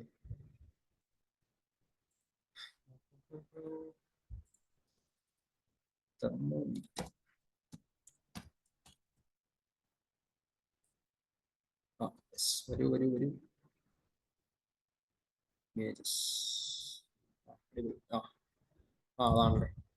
അവിടെ കണ്ട, ഇതാണ് ആ തെർമോമീറ്റർ. ഇതാണ് പണ്ട് നമ്മൾ ആശുപത്രി പോകുമ്പോൾ വെച്ച് തരുന്ന സംഭവം. അപ്പൊ കണ്ട, ഇതിന്റെ ഈ ബൾബ് ഇത് ഞാൻ നോർമലി എടുത്ത് വെച്ചാൽ എന്താ ഇവിടുത്തെ ടെമ്പറേച്ചർ ആണ്. ഇനി അതിന് പകരം ഞാൻ എന്താ ഈ ബൾബിനെ ഞാൻ ഒരു നനുത്ത അല്ലെ എന്താ തണുപ്പുള്ള ഒരു തുണി ഉണ്ടോ അല്ലെങ്കിൽ വെള്ളം നനച്ച തുണി ഉണ്ടോ അല്ലെ പഞ്ഞി വെള്ളത്തിൽ മുക്കിയിട്ട് ഈ ബൾബിനെ പൊതിച്ചിട്ട് ഞാൻ ഇവിടുത്തെ ടെമ്പറേച്ചർ മെഷർ ചെയ്ത് കഴിഞ്ഞാൽ അതെന്തായി വെറ്റ് ബൾബ് ടെമ്പറേച്ചർ ആയി. അതാണ് ഡ്രൈ ബൾബ് ടെമ്പറേച്ചറും വെറ്റ് ബൾബ് ടെമ്പറേച്ചർ. ഇനി ഡ്യൂ പോയിന്റ് ടെമ്പറേച്ചർ അതുകൂടി ഓർത്തിരിക്കുക. അപ്പൊ it is temperature at which the condensation of moisture begins when the air is cooled at constant pressure. ഈ ഡ്യൂ പോയിന്റ് ടെമ്പറേച്ചർ എന്ന് വെച്ച് കഴിഞ്ഞാൽ നമ്മൾ പറഞ്ഞല്ലോ നമ്മുടെ മോയ്സ്ചറിനകത്ത് ആരുണ്ട്, വാട്ടർ വേപ്പർ ഉള്ള എയറിനെയാണല്ലോ നമ്മൾ മോയ്സ്ചർ. അപ്പൊ ഈ വായുവിനെ നമ്മൾ തണുപ്പിക്കുക. അപ്പം വാട്ടർ വേപ്പർ എന്ന് വെച്ച് കഴിഞ്ഞാൽ വെള്ളം നീരാവിയായിട്ട് അതിനകത്ത് ഇരിക്കുക. അതാണ് മോയ്സ്ചർ എന്ന് പറയുന്നത്. തണുപ്പിച്ചു കഴിഞ്ഞാൽ എന്ത് ചെയ്യും, വെള്ളം കണ്ടൻസ് ചെയ്യും. അതായത് നീരാവി ഉറഞ്ഞുറഞ്ഞ് എന്തായിട്ട് മാറും, വെള്ളമായിട്ട് മാറും. അപ്പം നമ്മൾ എടുത്ത മോയ്സ്ചറിനെ നമ്മൾ തണുപ്പിച്ചു കഴിഞ്ഞാൽ ഏതോ ഒരു ടെമ്പറേച്ചർ എത്താൻ നേരത്ത് അതിനകത്തുള്ള വെള്ളം അതെല്ലാം എന്തായിട്ട് മാറും, വെള്ളമായിട്ട് മാറും. അതായത് ആ മോയ്സ്ചർ അല്ലെങ്കിൽ ആ നീരാവിയായിട്ടിരിക്കുന്ന സാധനം എല്ലാം കണ്ടൻസ് ചെയ്ത് വെള്ളമായിട്ട് മാറും, അല്ലെങ്കിൽ വെള്ളത്തുള്ളികളായിട്ട് മാറും. നമ്മുടെ നനുത്ത എയറിനകത്തുള്ള വെള്ളമെല്ലാം ശരിക്കും വെള്ളമായിട്ട് മാറുന്ന ഒരു ടെമ്പറേച്ചർ ഉണ്ട്. അതായത് ടെമ്പറേച്ചർ കുറഞ്ഞു വന്നാൽ എന്താ നീരാവി എന്താ കണ്ടൻസ് ചെയ്യും. മറ്റേ കാർമേഘം കണ്ടൻസ് ചെയ്ത് മഴയായി മാറത്തില്ലേടെ. നമ്മുടെ അന്തരീക്ഷം തണുക്കുമ്പോഴല്ലേ മഴ ഉണ്ടാകുന്നല്ലേ. അപ്പൊ നിങ്ങളെ ഇരിക്കുന്ന ഇങ്ങനെ മഴ പെയ്യുമ്പോൾ തണുക്കും, അതല്ല. അതായത് നമ്മുടെ എടുത്തേക്കുന്ന മോയ്സ്ചറിലെ വാട്ടർ വേപ്പർ എന്താ വെള്ളമായിട്ട് മാറും ഏതോ ഒരു താഴ്ന്ന ടെമ്പറേച്ചർ. ആ ഏത് താഴ്ന്ന ടെമ്പറേച്ചറിലാണോ പുള്ളിക്കാരൻ വെള്ളമായിട്ട് മാറുന്നത് ആ ടെമ്പറേച്ചർ എന്ന് പറയുന്ന പേരാണ് ഡ്യൂ പോയിന്റ് ടെമ്പറേച്ചർ. ഇനിയുള്ള വാക്കാണ് എന്താണ് sensible heat of air. It is the heat that changes the temperature of A substance when added two or abstract from it. അതായത് ഇപ്പൊ നമ്മൾ എടുത്തേക്കാണ്, അതായത് നമ്മൾ ഒരു വെള്ളം എടുക്കുകയോ അല്ലെങ്കിൽ എയർ എടുക്കുകയോ എന്തെങ്കിലും സാധനം എടുത്തിട്ട് ജസ്റ്റ് അതിന്റെ ടെമ്പറേച്ചർ മാത്രം കൂട്ടുകയാണ്. ഇപ്പൊ എന്താ, വെള്ളം എടുത്ത് വെള്ളത്തിനെ തിളപ്പിക്കുകയാണ്. തിളച്ച് വെള്ളം 100 ഡിഗ്രി എത്തണ്ടേ വെള്ളത്തിന്റെ ഫേസ് മാറണമെങ്കിൽ, അതായത് ലിക്വിഡ് ഫേസിൽ ഇരിക്കുന്ന വെള്ളം വേപ്പർ നീരാവിയായിട്ട് മാറണമെങ്കിൽ 100 ഡിഗ്രിയിൽ എത്തണം. അപ്പൊ അതിന് മുന്നേ, അതായത് ഫേസ് ചേഞ്ച് അല്ല, നമ്മൾ ഏതൊരു വസ്തു, ഇപ്പൊ വെള്ളം എടുക്കുകയാണ് അല്ലെങ്കിൽ നമ്മൾ സോളിഡ് സ്റ്റേറ്റ്, ഇപ്പൊ വെറുതെ ഒരു കല്ല് എടുക്കുക അല്ലെങ്കിൽ ഒരു ഇരുമ്പ് കട്ട എടുക്കുകയാണ്, ഇരുമ്പ് കട്ട ചൂടാക്കിയാൽ ടെമ്പറേച്ചർ കൂടും. അപ്പൊ ഒരു വസ്തുവിന്റെ ടെമ്പറേച്ചർ കൂട്ടാനോ ഒരു ടെമ്പറേച്ചർ കുറയ്ക്കാനോ ആയിട്ട് ആ വസ്തുവിനകത്തേക്ക് നമ്മൾ ആഡ് ചെയ്യുകയോ അല്ലെങ്കിൽ അതിൽ നിന്ന് റിമൂവ് ചെയ്യുകയോ ചെയ്യുന്ന ഹീറ്റിന് പറയുന്ന പേരാണ് സെൻസിബിൾ ഹീറ്റ്. ഇനി നമ്മൾ ഫേസ് ചേഞ്ച്, അതായത് ഇപ്പം എന്താ, നമ്മൾ വെള്ളത്തിനെ ചൂടാക്കി കഴിഞ്ഞാൽ വെള്ളം 100 ഡിഗ്രിക്ക് ശേഷം വെള്ളം എന്തായിട്ട് മാറും? വേപ്പർ ആയിട്ട് മാറും. അല്ലെങ്കിൽ നമ്മൾ ഐസ് എടുത്തിട്ട് ഐസിനകത്തേക്ക് ചൂട് കൊടുക്കുക, അല്ലെങ്കിൽ ഐസിനെ ഹീറ്റ് ആക്കുക, ഐസ് എന്തായിട്ട് മാറും? ഇതായിട്ട് മാറും. ഇനി നേരെ തിരിച്ച് നീരാവിയെ നമ്മൾ തണുപ്പിക്കാന്ന് വെച്ചാൽ എന്താ, അയാളുടെ ഹീറ്റ് എടുത്ത് മാറ്റുക. അപ്പം ഹീറ്റ് എടുത്ത് മാറ്റി വരുമ്പോൾ നീരാവി എന്തായി, നേരത്തെ പറഞ്ഞ എന്താ, കണ്ടൻസ് ചെയ്ത് എന്താ, വെള്ളമായിട്ട് മാറും. അപ്പം ഒരു വസ്തുവിന്റെ ഫേസ് മാറ്റം, അതായത് സോളിഡ് ഇരിക്കുന്നതിനെ ലിക്വിഡ് ആക്കാനോ ലിക്വിഡ് ഇരിക്കുന്നതിനെ ഗ്യാസ് ആക്കാനോ അല്ലെങ്കിൽ ഗ്യാസ് ഇരിക്കുന്നതിനെ തിരിച്ച് ലിക്വിഡ് ആക്കാനോ സോളിഡ് ആക്കാനോ ആയിട്ട് ആഡ് ചെയ്യുന്ന ഹീറ്റിനെല്ലാം നമ്മൾ ലേറ്റന്റ് ഹീറ്റ് എന്ന് പറയും. നിങ്ങൾ പഠിച്ചിട്ടുണ്ട് latent heat of fusion of ice, latent heat of evaporation of water, നിങ്ങൾ പഠിച്ചിട്ടുള്ളതാണ്. അപ്പം ഇത്ര ആലോചിക്കുക, ഫേസ് ചേഞ്ച് ചെയ്യാൻ വേണ്ടിയിട്ട് ഒരു വസ്തുവിനകത്തേക്ക് ആഡ് ചെയ്യുകയോ അല്ലെങ്കിൽ അതിൽ നിന്ന് റിമൂവ് ചെയ്യുകയോ ചെയ്യുന്ന ഹീറ്റിനെ ലേറ്റന്റ് ഹീറ്റ് എന്നും, ജസ്റ്റ് അതിന്റെ ടെമ്പറേച്ചർ കൂട്ടാനോ കുറയ്ക്കാനോ ആയിട്ട് അതിനകത്തേക്ക് ആഡ് ചെയ്യുന്ന ഹീറ്റിനെ അല്ലെ പുറത്തേക്ക് കളയുന്ന ഹീറ്റിനെ സെൻസിബിൾ ഹീറ്റ് എന്നും പറയും. അപ്പൊ അത്രയും മതി. പിന്നെ ഇതാണ് നമ്മുടെ ഒരു സൈക്കോമെട്രിക് ചാർട്ട് എന്ന് പറയുന്നത്. അപ്പൊ സൈക്കോമെട്രിക് ചാർട്ടിനകത്തില് നമ്മൾ കുറച്ച് വാക്കുകൾ കൂടി പഠിക്കണം. 12 ഒരു 10 മിനിറ്റിൽ ഇതുകൂടെ പറഞ്ഞ് നമുക്ക് നിർത്താം, അല്ലെങ്കിൽ നമുക്ക് ചോദ്യങ്ങൾ ചെയ്യാൻ പറ്റത്തില്ല. അപ്പൊ നമ്മൾ പറഞ്ഞു ഡ്രൈ ബൾബ് ടെമ്പറേച്ചർ എന്ന് വെച്ച് കഴിഞ്ഞാൽ ജസ്റ്റ് ഒരു ഓർഡിനറി ടെമ്പറേച്ചർ, തെർമോമീറ്റർ വെച്ചിട്ട് മെഷർ ചെയ്യുന്ന ടെമ്പറേച്ചർ, അതായത് സാധാ നമ്മൾ മെഷർ ചെയ്യുന്ന ടെമ്പറേച്ചറാണ് ഡ്രൈ ബൾബ് ടെമ്പറേച്ചർ. അപ്പൊ നമ്മൾ ഇതാണ് സൈക്കോമെട്രിക് ചാർട്ട് എന്ന് പറയുന്നത്. ഓക്കെ, അപ്പൊ ഇതിനകത്തിൽ ഇതിന്റെ എക്സ് ആക്സിസിൽ കാണിച്ചേക്കുന്നത് ഡ്രൈ ബൾബ് ടെമ്പറേച്ചർ ആയിരിക്കും. ഓക്കെ, അപ്പൊ എന്താ ഡ്രൈ ബൾബ് ടെമ്പറേച്ചർ, അതായത് ഇവിടെ 0, ഇവിടെ 1, ഇവിടെ 2, ഇവിടെ 3, ഇവിടെ 4, 5, 6, 7 അങ്ങോട്ട് പോയി കഴിഞ്ഞാൽ എന്താ ഡ്രൈ ബൾബ് ടെമ്പറേച്ചർ കൂടി വരിക. അപ്പൊ ഡ്രൈ ബൾബ് ടെമ്പറേച്ചർ എന്ന് വെച്ചാൽ എന്താ, നമ്മൾ സാധാ തെർമോമീറ്റർ വെച്ച് മെഷർ ചെയ്യുന്ന ടെമ്പറേച്ചറിനെയാണ് ഡ്രൈ ബൾബ് ടെമ്പറേച്ചർ എന്ന് പറയുന്നത്. അപ്പൊ ഇങ്ങോട്ട് പോകുമ്പോൾ ആ ടെമ്പറേച്ചർ കൂടണമെങ്കിൽ നമ്മൾ എന്ത് ചെയ്യണമായിരിക്കും? ഒരു വസ്തുവിനെ ഹീറ്റ് ചെയ്യണമായിരിക്കും. അതായത് നമ്മൾ എടുത്തേക്കുന്ന മോയിസ്ചറിനെ നമ്മൾ എന്ത് ചെയ്യണം? ഹീറ്റ് ചെയ്യണം, അല്ലെ? ഹീറ്റ് ചെയ്ത് കഴിഞ്ഞാൽ അയാളുടെ എന്ത് കൂടും? ഡ്രൈ ബൾബ് ടെമ്പറേച്ചർ കൂടും, അല്ലേടെ? ആണ്. ഇനി എന്താ, ഇങ്ങോട്ടേക്കാണ് സഞ്ചരിക്കണമെങ്കിൽ എന്ത് ചെയ്യണം? നമ്മൾ അതിനെ കൂൾ ചെയ്യണം. അപ്പൊ ഇങ്ങോട്ട് എന്തുമായിരിക്കും? ഹീറ്റിംഗ് പ്രോസസ് ആയിരിക്കും. ഇങ്ങോട്ട് എന്തുമായിരിക്കും? കൂളിംഗ് പ്രോസസ് ആയിരിക്കും. അത് കുറച്ചുകൂടെ ഈ ഫിഗർ വെച്ചിട്ട് പറയാം. ഇതാണ്, ഇത് ഡ്രൈ ബൾബ് ടെമ്പറേച്ചറും ഇവിടെ ഹ്യൂമിഡിറ്റി റേഷ്യോ, അതായത് ഈ ഗ്രാഫ് വെച്ച് പറയുന്നതിനെക്കാട്ടി ഇതിനെ ഒന്നുകൂടെ സിമ്പിൾ ആയിട്ട് റെപ്രസെന്റ് ചെയ്തേക്കുന്നതാണ് ഈ താഴെ കൊടുത്തേക്കുന്ന ഈ രീതി. നിങ്ങൾക്ക് ഒന്നുകൂടി നിങ്ങൾക്ക് ഒന്നുകൂടി പെട്ടെന്ന് മനസ്സിലാവും. അപ്പം സൈക്കോമെട്രിക് ചാർട്ടിന്റെ എക്സ് ആക്സിസിൽ ഡ്രൈ ബൾബ് ടെമ്പറേച്ചർ ആയിരിക്കും നമ്മൾ കൊടുത്തേക്കുന്നത്. ഇവിടെ ഹ്യൂമിഡിറ്റി റേഷ്യോ ആയിരിക്കും. എന്തുകൊണ്ട് ഹ്യൂമിഡിറ്റി റേഷ്യോ? നമ്മൾ എടുത്തേക്കുന്ന എയറിനകത്തിൽ എത്ര വാട്ടർ വേപ്പർ കണ്ടന്റ് ഉണ്ട് ഡിവൈഡ് ബൈ എത്ര ഡ്രൈ എയർ കമ്പോണന്റ് ഉണ്ട്, അല്ലേടെ? അപ്പൊ നോക്കണേ, പ്രോസസ് എ എന്ന് വെച്ച് കഴിഞ്ഞാൽ അപ്പം എന്താ, അപ്പൊ അവിടെ നമ്മളെ ഹ്യൂമിഡിറ്റി എന്ന് പറയുന്നത് നമ്മൾ പറഞ്ഞില്ലേ, ഇപ്പം എന്താ, ഒരു എടുത്തേക്കുന്ന എയറിനകത്തിൽ എത്ര വാട്ടർ വേപ്പർ കണ്ടന്റ് ഉണ്ട് ഡിവൈഡ് ബൈ എത്ര ഡ്രൈ എയർ കമ്പോണന്റ് ഉണ്ട്. ഇനി നമുക്ക് കംഫർട്ട് ഫീൽ ചെയ്യണമെങ്കിൽ എന്താ, അപ്പൊ നമ്മൾ വിയർത്ത് കുളിച്ച് വന്നിരിക്കുമ്പോൾ ഫാൻ ഇടുമ്പം എന്താ, നമ്മുടെ ശരീരത്തുള്ള വിയർപ്പെല്ലാം നീരാവിയായിട്ട് പോവുക. അപ്പൊ ഈ നീരാവിയായിട്ട് പോകുന്നതെന്ന് വെച്ചാൽ എന്താ, ഫാനാണോ വലിച്ചെടുക്കുന്നത്? അല്ല, നമുക്ക് ചുറ്റുമുള്ള എയർ ആണ് അത് വലിച്ചെടുക്കുന്നത്, അല്ലേ? അപ്പൊ നമ്മൾ പറഞ്ഞു നമുക്ക് ചുറ്റുമുള്ള എയറിനെ നമ്മൾ മോയിസ്ചർ എന്നാണ് വിളിച്ചേക്കുന്നത്. നമുക്ക് ഇവിടെ ഡ്രൈ എയർ ഇല്ലടെ, മരുഭൂമിയിലൊക്കെ ചെല്ലുമ്പോഴാണ് ഡ്രൈ എയർ ഉള്ളത്. നമ്മുടെ ബാക്കിയുള്ള എല്ലാ സ്ഥലത്തുള്ള എയർ എന്ത് എയർ ആണ്? മോയിസ്ചർ ആണ്. അപ്പൊ ഈ മോയിസ്ചറിനകത്ത് ആൾറെഡി ആരുണ്ട്? വാട്ടർ വേപ്പർ കണ്ടന്റ് ഉണ്ട്. അപ്പൊ എന്താ, ഇയാൾക്ക് ഉൾക്കൊള്ളാവുന്ന മാക്സിമം വാട്ടർ വേപ്പറിനെ കണ്ടന്റിനെ ഇയാൾ ഉൾക്കൊണ്ടിരിക്കുകയാണെങ്കിൽ നമ്മൾ അത് സാച്ചുറേറ്റഡ് എയർ ആണെന്ന് പറയും, അല്ലെ? 100%. അപ്പൊ നോക്കേ, നമ്മുടെ ചുറ്റുമുള്ള എയറിനകത്തിൽ അയാൾ മാക്സിമം വാട്ടർ വേപ്പറിനെ ഉൾക്കൊണ്ടിരിക്കുക, അതായത് അയാൾ സാച്ചുറേറ്റഡ് സ്റ്റേറ്റിൽ ഇരിക്കുകയാണെന്ന് നിങ്ങൾ ഉദ്ദേശിക്കുക, സങ്കല്പിക്കുക. അപ്പൊ അങ്ങനെയാണെങ്കിൽ നമ്മൾ വിയർത്ത് കുളിച്ച് വരുമ്പോൾ നമ്മൾ ഫാൻ ഇട്ട് കഴിച്ചാൽ നമ്മുടെ ശരീരത്തിൽ നിന്ന് ഈ വെള്ളം നീരാവിയായിട്ട് പുറത്തേക്ക് പോകത്തില്ല. കാര്യം എന്താ, പുറത്തേക്ക് പോയാൽ ചുറ്റുമുള്ള ഈ എയറിലേക്ക് വേണം അത് പോകാൻ, അല്ലെങ്കിൽ ഈ ചുറ്റുമുള്ള മോയിസ്ചർ ആണ് അതിനെ വലിച്ചെടുക്കുന്നത്.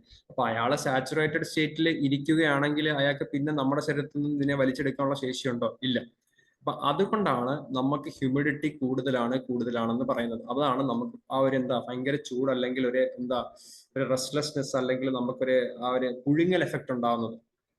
കാര്യം നമുക്കിവിടെ ഉള്ള എയറിനകത്ത് നമ്മളെ കടൽ തീരങ്ങൾ ഉള്ള ജില്ലകളാണ്. എറണാകുളം എടുത്താലും കൊല്ലം എടുത്താലും തിരുവനന്തപുരം എടുത്താലും. അപ്പൊ ഇവിടെ ഉള്ള എയറിനകത്ത് ആൾറെഡി എന്തുണ്ടായിരിക്കും, വാട്ടർ വേപ്പർ കണ്ടന്റ് മാക്സിമം ഉൾക്കൊള്ളാവുന്ന അയാൾ ഉൾക്കൊണ്ടിരിക്കുമായിരിക്കും. അപ്പൊ അയാളുടെ ഹ്യൂമിഡിറ്റി റേഷ്യോ എന്തുമായിരിക്കും, വളരെ കൂടുതലായിരിക്കും. ഇവിടെ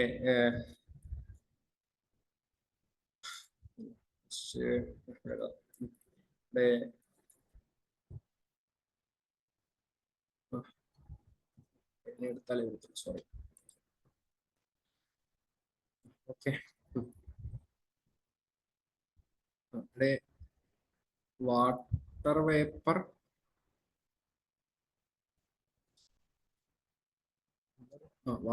ബൈ ഡ്രൈ അല്ലേ? അപ്പൊ വാട്ടർ വേപ്പർ മാക്സിമം ഉൾക്കൊണ്ടിരിക്കുക, അതായത് 70% വാട്ടർ വേപ്പറും 30% ഉള്ളു. അപ്പൊ ഇതല്ലേ കൂടുതൽ, ഹ്യൂമിഡിറ്റി കൂടുതലല്ലേ? ഇനി നേരെ തിരിച്ചെടുത്ത 50% വാട്ടർ വേപ്പറും 50%. 70/30 എന്ന് പറയുമ്പോൾ എന്താണ്, 2 സംതിങ് വരുന്നത്. 2 എത്ര വരും? 50/50 എത്ര? ഇത് 1 വരുന്നത്. അപ്പൊ ഇതല്ലേ ഹ്യൂമിഡിറ്റി കൂടുതൽ വരുന്നത്. അപ്പൊ നോക്കേ, ഇപ്പൊ നമ്മൾ 70 നമ്മുടെയൊക്കെ ഹ്യൂമിഡിറ്റി, പക്ഷെ ബാംഗ്ലൂർ 50 ആയിരിക്കും. അതായത് 50% water vapour content, 50% dry air ആയിരിക്കും. അപ്പൊ അവിടെയുള്ള ആൾക്കാരുടെ ശരീരത്തിൽ നിന്ന് എപ്പോഴും ഇവാപറേഷൻ കോസസ് കൂളിംഗ് എഫക്റ്റ് എന്നാ പറയുന്നത്, അല്ലേടെ? അതായത് നമ്മുടെ ശരീരത്തിൽ നിന്ന് എപ്പോഴും ഇങ്ങനെ ബാഷ്പീകരിച്ച് പൊക്കോണ്ടിരുന്നു കഴിഞ്ഞാൽ നമുക്ക് കൂളിംഗ് എഫക്റ്റ് ഉണ്ടാവും. അപ്പൊ അവിടുന്ന് അവരുടെ ശരീരത്തിലെ ചൂടിനെ അതായത് നമ്മുടെ ശരീരത്തിൽ നിന്ന് വെള്ളം നീരാവി ആവണമെങ്കിൽ അയാൾ എങ്ങനെ ആയിരിക്കും ആവുന്നത്? നമ്മുടെ ശരീരത്തിലെ ചൂടിനെ എടുത്തോണ്ടായിരിക്കും അയാൾ നീരാവി ആവുന്നത്. നമ്മുടെ ശരീരത്തിൽ ചൂടെടുത്താൽ എന്തായിരിക്കും, നമുക്ക് കൂള് കിട്ടും, അല്ലെങ്കിൽ നമുക്കൊരു കംഫർട്ട് കിട്ടും. അപ്പൊ അങ്ങനെ എടുത്തുകൊണ്ട് പോകാൻ പറ്റും. ബാംഗ്ലൂർ 50 നിൽക്കുമ്പോൾ അയാൾക്ക് വീണ്ടും 50 വാട്ടർ വേപ്പറിനെ ഉൾക്കൊള്ളാനുള്ള ശേഷിയുണ്ട്, അല്ലേ? അപ്പൊ അയാൾ എടുത്തോണ്ട് ചുറ്റുമുള്ള എയറിനകത്തേക്ക് പോകും. അപ്പൊ നമ്മുടെ ശരീരത്തിന് ചൂടിനെ എടുത്ത് നമ്മുടെ ശരീരത്തെ വെള്ളം ചൂടിനെ എടുക്കുക എന്ന് പറയുമ്പോൾ വെള്ളം നീരാവിയായിട്ട് മാറും. നീരാവിയായിട്ട് മാറണമെങ്കിൽ ചൂടിനെ എടുക്കണം. അപ്പൊ നമ്മുടെ ശരീരത്തിന് ചൂടെടുത്താൽ നമുക്ക് കൂള് കിട്ടും. പക്ഷെ നമ്മുടെ നമ്മുടെ കൊല്ലത്തെ എഫക്റ്റ് 70/30. എത്രയേ പോകത്തുള്ളൂ? 30 പോകത്തുള്ളൂ. അപ്പൊ ഇവിടെ കിട്ടുന്ന ആ എഫക്റ്റ് അവിടെ കിട്ടുമോ? ഇല്ല. അതുകൊണ്ടാണ് ഹ്യൂമിഡിറ്റി കൂടിയിരിക്കുന്ന നമുക്ക് ആ ഒരു കംഫർട്ട് കിട്ടാത്തതും ഹ്യൂമിഡിറ്റി കുറഞ്ഞിരിക്കുന്ന അവർക്ക് ആ ഒരു കംഫർട്ട് കിട്ടുന്നത്. മനസ്സിലായോ?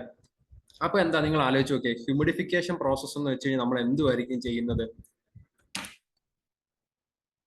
ക്ലിയർ ചെയ്തോട്ടെ.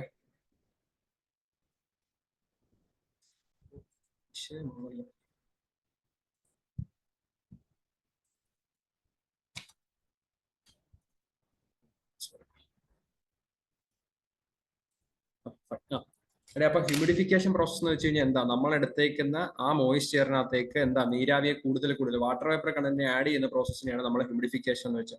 ഡീഹ്യൂമിഡിഫൈ ചെയ്യാന്ന് വെച്ച് കഴിഞ്ഞാൽ നമ്മൾ എടുത്തേക്കുന്ന മോയിസ്ചറിനകത്തിൽ നിന്ന് വാട്ടർ വേപ്പർ കണ്ടന്റിനെ ഒഴിവാക്കുന്നതിനാണ് ഡീഹ്യൂമിഡിഫിക്കേഷൻ എന്ന് വെച്ചാൽ. അപ്പൊ നോക്കട്ടെ, ഒരു സാധനത്തിന്റെ ഹ്യൂമിഡിറ്റി റേഷ്യോ കൂട്ടുക എന്ന് വെച്ച് കഴിഞ്ഞാൽ അതിനകത്തിലുള്ള വാട്ടർ വേപ്പറിന്റെ കണ്ടന്റ് കൂട്ടുക എന്നല്ലേ? അപ്പൊ മുകളിലേക്ക് ഹ്യൂമിഡിറ്റി റേഷ്യോ കൂടി പോകാന്ന് വെച്ച് കഴിഞ്ഞാൽ കൂടി ഇവിടെ എത്തുമ്പോൾ 100% ആവും, അതായത് സാച്ചുറേറ്റഡ് ആവും. ഇവിടെ കുറഞ്ഞ 0 ആയിരിക്കും. അപ്പൊ ഇങ്ങോട്ട് ടെമ്പറേച്ചർ കൂട്ടുന്നു അല്ലെങ്കിൽ ഹീറ്റ് ചെയ്യുന്ന പ്രോസസ്സ്, ഇങ്ങോട്ട് ടെമ്പറേച്ചർ കുറയ്ക്കുന്നു അല്ലെങ്കിൽ കൂളിംഗ് പ്രോസസ്സ്, ഇങ്ങോട്ടേക്ക് ഹ്യൂമിഡിറ്റി റേഷ്യോ ആണ് ഇവിടെ തന്നേക്കുന്നത്. അപ്പൊ ഹ്യൂമിഡിറ്റി റേഷ്യോ കൂട്ടുക എന്ന് വെച്ചാൽ നമ്മൾ എടുത്തേക്കുന്ന മോയിസ്ചറിനകത്തിലെ വാട്ടർ വേപ്പർ കണ്ടന്റ് കൂട്ടുക എന്നാണ്. അപ്പൊ ഇങ്ങോട്ട് വാട്ടർ വേപ്പർ കണ്ടന്റ് കൂട്ടി മോയിസ്ചറിനെ എന്താക്കും? സാച്ചുറേറ്റ് എയർ ആക്കും. ഇങ്ങോട്ട് വന്ന ഡീഹ്യൂമിഡിഫിക്കേഷൻ, അതായത് വാട്ടർ വേപ്പർ കണ്ടന്റിനെ ഒഴിവാക്കാണ്. അപ്പം ഡീഹ്യൂമിഡിഫൈ ചെയ്ത് കുറച്ചു കൊണ്ടുവരുന്നു 0 ആക്കും. അപ്പൊ നോക്കാം, പ്രോസസ് എ മുകളിലേക്ക് പോകുന്നത് ഇത് ഹ്യൂമിഡിഫിക്കേഷൻ. അപ്പൊ ഇങ്ങോട്ടേക്കുള്ള പ്രോസസ് ഇ ഡീഹ്യൂമിഡിഫിക്കേഷൻ. ഇങ്ങോട്ട് പ്രോസസ് സി, ഇങ്ങോട്ട് ടെമ്പറേച്ചർ കൂടുക, ഹീറ്റിംഗ്. അപ്പൊ പ്രോസസ് ജി ഇങ്ങോട്ട്, ഇതിനെ റെസ്പെക്ട് നോക്കിയാൽ മതി. ഡ്രൈ ബൾബ് ടെമ്പറേച്ചർ എന്ന് വെച്ചാൽ നോർമലി ഒരു തെർമോമീറ്റർ വെച്ച് മെഷർ ചെയ്യുന്നത്. അപ്പൊ ഇങ്ങോട്ട് പോകണമെങ്കിൽ ടെമ്പറേച്ചർ കൂടണമെങ്കിൽ ഒരു വസ്തുവിനെ അല്ലെങ്കിൽ എയറിനെ എന്ത് ചെയ്യണം? ഹീറ്റ് ചെയ്യണം. ഇങ്ങോട്ട് പോകുമ്പോൾ ടെമ്പറേച്ചർ കുറയുക വെച്ചാൽ അയാൾ എന്ത് ചെയ്യുക? കൂൾ ചെയ്യുക. ഇനി ഇങ്ങോട്ട് പോകുമ്പോൾ ഹ്യൂമിഡിറ്റി റേഷ്യോ കൂടുക എന്ന് വെച്ചാൽ ഹ്യൂമിഡിഫൈ ചെയ്യുക. ഇങ്ങോട്ട് പോകുമ്പോൾ ഹ്യൂമിഡിറ്റി റേഷ്യോ കുറയുക, അപ്പൊ അയാൾ ഡീഹ്യൂമിഡിഫൈ ചെയ്യുക. അപ്പൊ നോക്കാം, ഇങ്ങോട്ട് ഹ്യൂമിഡിഫിക്കേഷൻ, ഇങ്ങോട്ട് ഹീറ്റിംഗ്. അപ്പൊ ഇതെന്തുമായിരിക്കും ഇവിടെ? Heating and humidification. ഇനി ഇങ്ങോട്ട് ഹീറ്റിംഗ്, ഇങ്ങോട്ട് ഡീഹ്യൂമിഡിഫിക്കേഷൻ. അപ്പൊ ഇങ്ങോട്ട് എന്താണ്? Heating and dehumidification. ഇനി ഇങ്ങോട്ട് കൂളിംഗ്, ഇങ്ങോട്ട് ഡീഹ്യൂമിഡിഫിക്കേഷൻ അല്ലേ? അപ്പൊ കൂളിംഗ് ആൻഡ് ഡീഹ്യൂമിഡിഫിക്കേഷൻ. ഇങ്ങോട്ട് ഹ്യൂമിഡിഫിക്കേഷൻ, ഇങ്ങോട്ട് കൂളിംഗ്. അപ്പം കൂളിംഗ് ആൻഡ് ഹ്യൂമിഡിഫിക്കേഷൻ. ഇത് ജസ്റ്റ് വായിച്ചാൽ മനസ്സിലാവും. നിങ്ങൾ ഇത്ര ഓർത്തിരുന്നാൽ മതി. ഇങ്ങോട്ട് ഡ്രൈ ബൾബ് ടെമ്പറേച്ചർ, അതായത് സാധാരണ നമ്മൾ എന്തോ ഒരു തെർമോമീറ്റർ വെച്ച് മെഷർ ചെയ്യുന്ന ടെമ്പറേച്ചർ. അപ്പൊ ടെമ്പറേച്ചർ കൂടണമെങ്കിൽ വസ്തുവിനെ ഹീറ്റ് ചെയ്യണം, ടെമ്പറേച്ചർ കുറയണമെങ്കിൽ വസ്തുവിനെ കൂൾ ചെയ്യണം.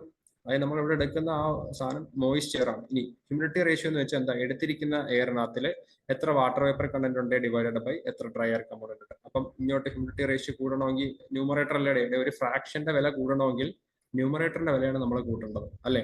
അപ്പൊ എന്താ, ഇങ്ങോട്ട് അതിന്റെ ഫ്രാക്ഷന്റെ വില കൂടണമെങ്കിൽ മുകളിൽ ആ ഹ്യൂമിഡിറ്റി റേഷ്യോയുടെ മുകളിലുള്ള എന്താ water vapour content divided by dry air. Water vapour കണ്ടന്റിന്റെ കൂട്ടണം. വാട്ടർ വേപ്പർ കണ്ടന്റ് കൂട്ടുക എന്ന് വെച്ച് കഴിഞ്ഞാൽ ആ പറയുന്ന പ്രോസസ്സിനാണ് ഹ്യൂമിഡിഫൈയിങ് എന്ന് പറയുന്നത്. ഈ തിരിച്ച് ഹ്യൂമിഡിറ്റി റേഷ്യോ കുറയണമെങ്കിൽ എന്ത് പറയണം, ന്യൂമറേറ്ററിലുള്ള വാട്ടർ വേപ്പർ കണ്ടന്റ് നമ്മൾ കുറയ്ക്കണം. അപ്പൊ ആ പ്രോസസ്സിന് പറയുന്ന പേരാണ് ഡീഹ്യൂമിഡിഫിക്കേഷൻ. ഈയിടെ നമ്മൾ മറ്റേ റിസൾട്ടന്റ് വരയ്ക്കത്തില്ലേ ഫോഴ്സിന്റെ, എക്സ് ആക്സിസിന് വൈ ആക്സ്. ഈ water vapour content by dry air പറയുന്നത് എന്താന്ന് പറഞ്ഞാൽ ഹ്യൂമിഡിറ്റി റേഷ്യോ. നമ്മളവിടെ തൊട്ട് മുകളിൽ പറഞ്ഞിട്ടുള്ള കാര്യമാണ്. സ്പെസിഫിക് ഹ്യൂമിഡിറ്റി, ആബ്സല്യൂട്ട് ഹ്യൂമിഡിറ്റി അഥവാ ഹ്യൂമിഡിറ്റി റേഷ്യോ, അയാളെയാണ് ആ പറയുന്നത്. ഓക്കെ.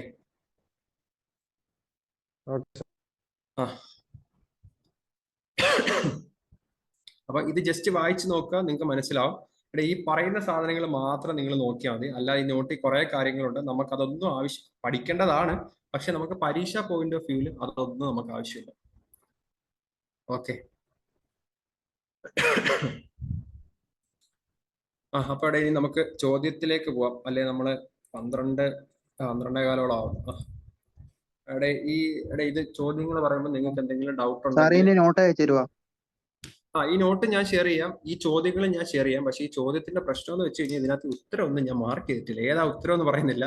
ഞാൻ നോക്കട്ടെ, പറ്റുമെങ്കിൽ ഉത്തരം കൂടി മാർക്ക് ചെയ്യാം. അതായത് ഇത് ഞാനേ, നിങ്ങൾ കണ്ടാൽ മനസ്സിലാവും, ഞാൻ എന്താ സ്നിപ്പിംഗ് ടൂൾ വെച്ച് സ്നിപ്പ് ചെയ്ത്, അതായത് സ്ക്രീൻഷോട്ട് എടുത്ത് നമ്മൾ അത് പേസ്റ്റ് ചെയ്തേക്കും. അപ്പൊ ഇതിനകത്ത് എനിക്കൊന്നും ചെയ്യാൻ പറ്റത്തില്ല, ഇമേജ് അല്ലേ. അപ്പൊ ഇതിന്റെ താഴെ വല്ലതും ഞാൻ ജസ്റ്റ് എ ആണോ ബി ആണോ എന്ന് ഇട്ടേക്കാം. പക്ഷെ ബാക്കിയുള്ള ഇതൊക്കെ ഞാൻ ടൈപ്പ് ചെയ്തുണ്ടാക്കി. അപ്പൊ ഇതിനകത്ത് ഞാൻ ഒരു കാര്യം ചെയ്യാം, ആൻസർ എല്ലാം ഞാൻ ഹൈലൈറ്റർ വെച്ച് ഹൈലൈറ്റ് ചെയ്തിട്ടേക്കാം, അതായത് വേറൊരു കളർ കൊടുക്കാം. അതുപോലെ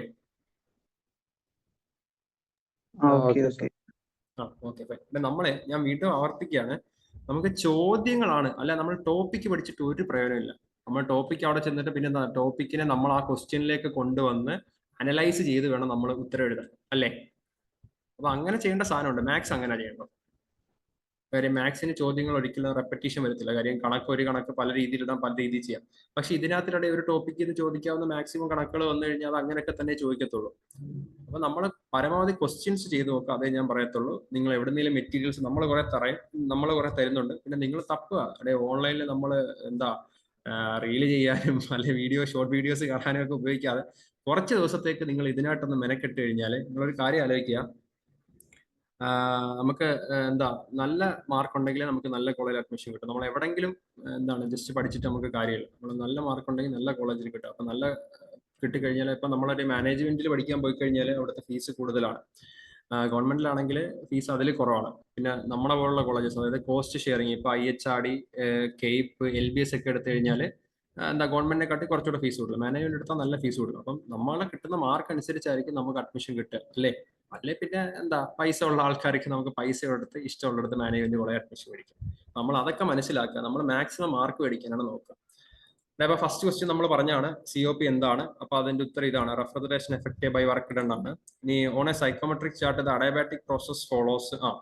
ഇവിടെ അഡയാബാറ്റിക് പ്രോസസ് ഫോളോസ്, അതായത് ഇതിനകത്തില് അപ്പൊ അഡയാബാറ്റിക് പ്രോസസ് എന്ന് വെച്ച് കഴിഞ്ഞാൽ എന്താ നിങ്ങൾക്കറിയാം, അതായത് ഹീറ്റ്, ഒരു വസ്തുവിനകത്തേക്ക് ഹീറ്റ് അഡീഷനോ ഹീറ്റ് ലിബറേഷനോ ഒന്നും ഇല്ലാത്ത പ്രോസസ്സിനെയാണ് അഡയാബാറ്റിക് പ്രോസസ് എന്ന് പറയുന്നത്. അപ്പൊ നമ്മുടെ സൈക്കോമെട്രിക് ചാർട്ട് എടുത്തു കഴിഞ്ഞാൽ അതിനകത്ത് ഈ കാണിച്ചേക്കുന്ന ലൈനാണ് കോൺസ്റ്റന്റ് എൻതാൽപി ലൈൻസ്. അതുപോലെ തന്നെ വെറ്റ് ബൾബ് ടെമ്പറേച്ചർ ലൈൻസ്, അതായത് കോൺസ്റ്റന്റ് എൻതാൽപി ലൈൻസും വെറ്റ് ബൾബ് ടെമ്പറേച്ചർ ലൈൻസും എപ്പോഴും അഡയാബാറ്റിക് പ്രോസസ് ആയിരിക്കും നടക്കുക.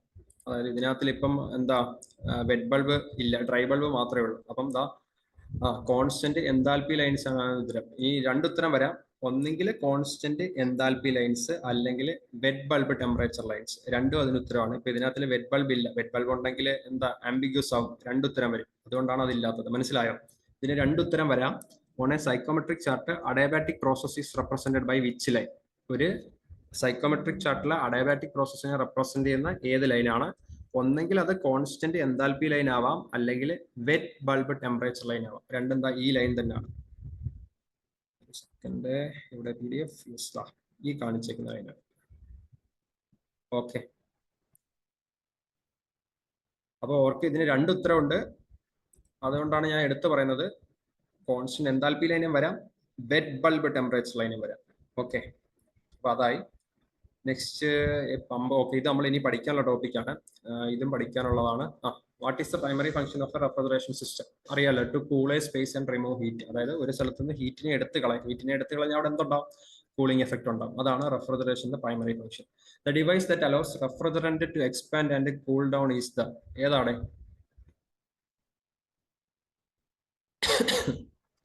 ഇവിടെ കംപ്രസർ ചൂടാക്കുക, ടെമ്പറേച്ചറും പ്രഷറും കൂട്ടുക, കണ്ടൻസർ ഹീറ്റിനെ കളയുക, എക്സ്പാൻഷൻ വാൽവ് എക്സ്പാൻഡ് ചെയ്യുക. The device that allows refrigerant to expand and cool down is ഏതാണ്?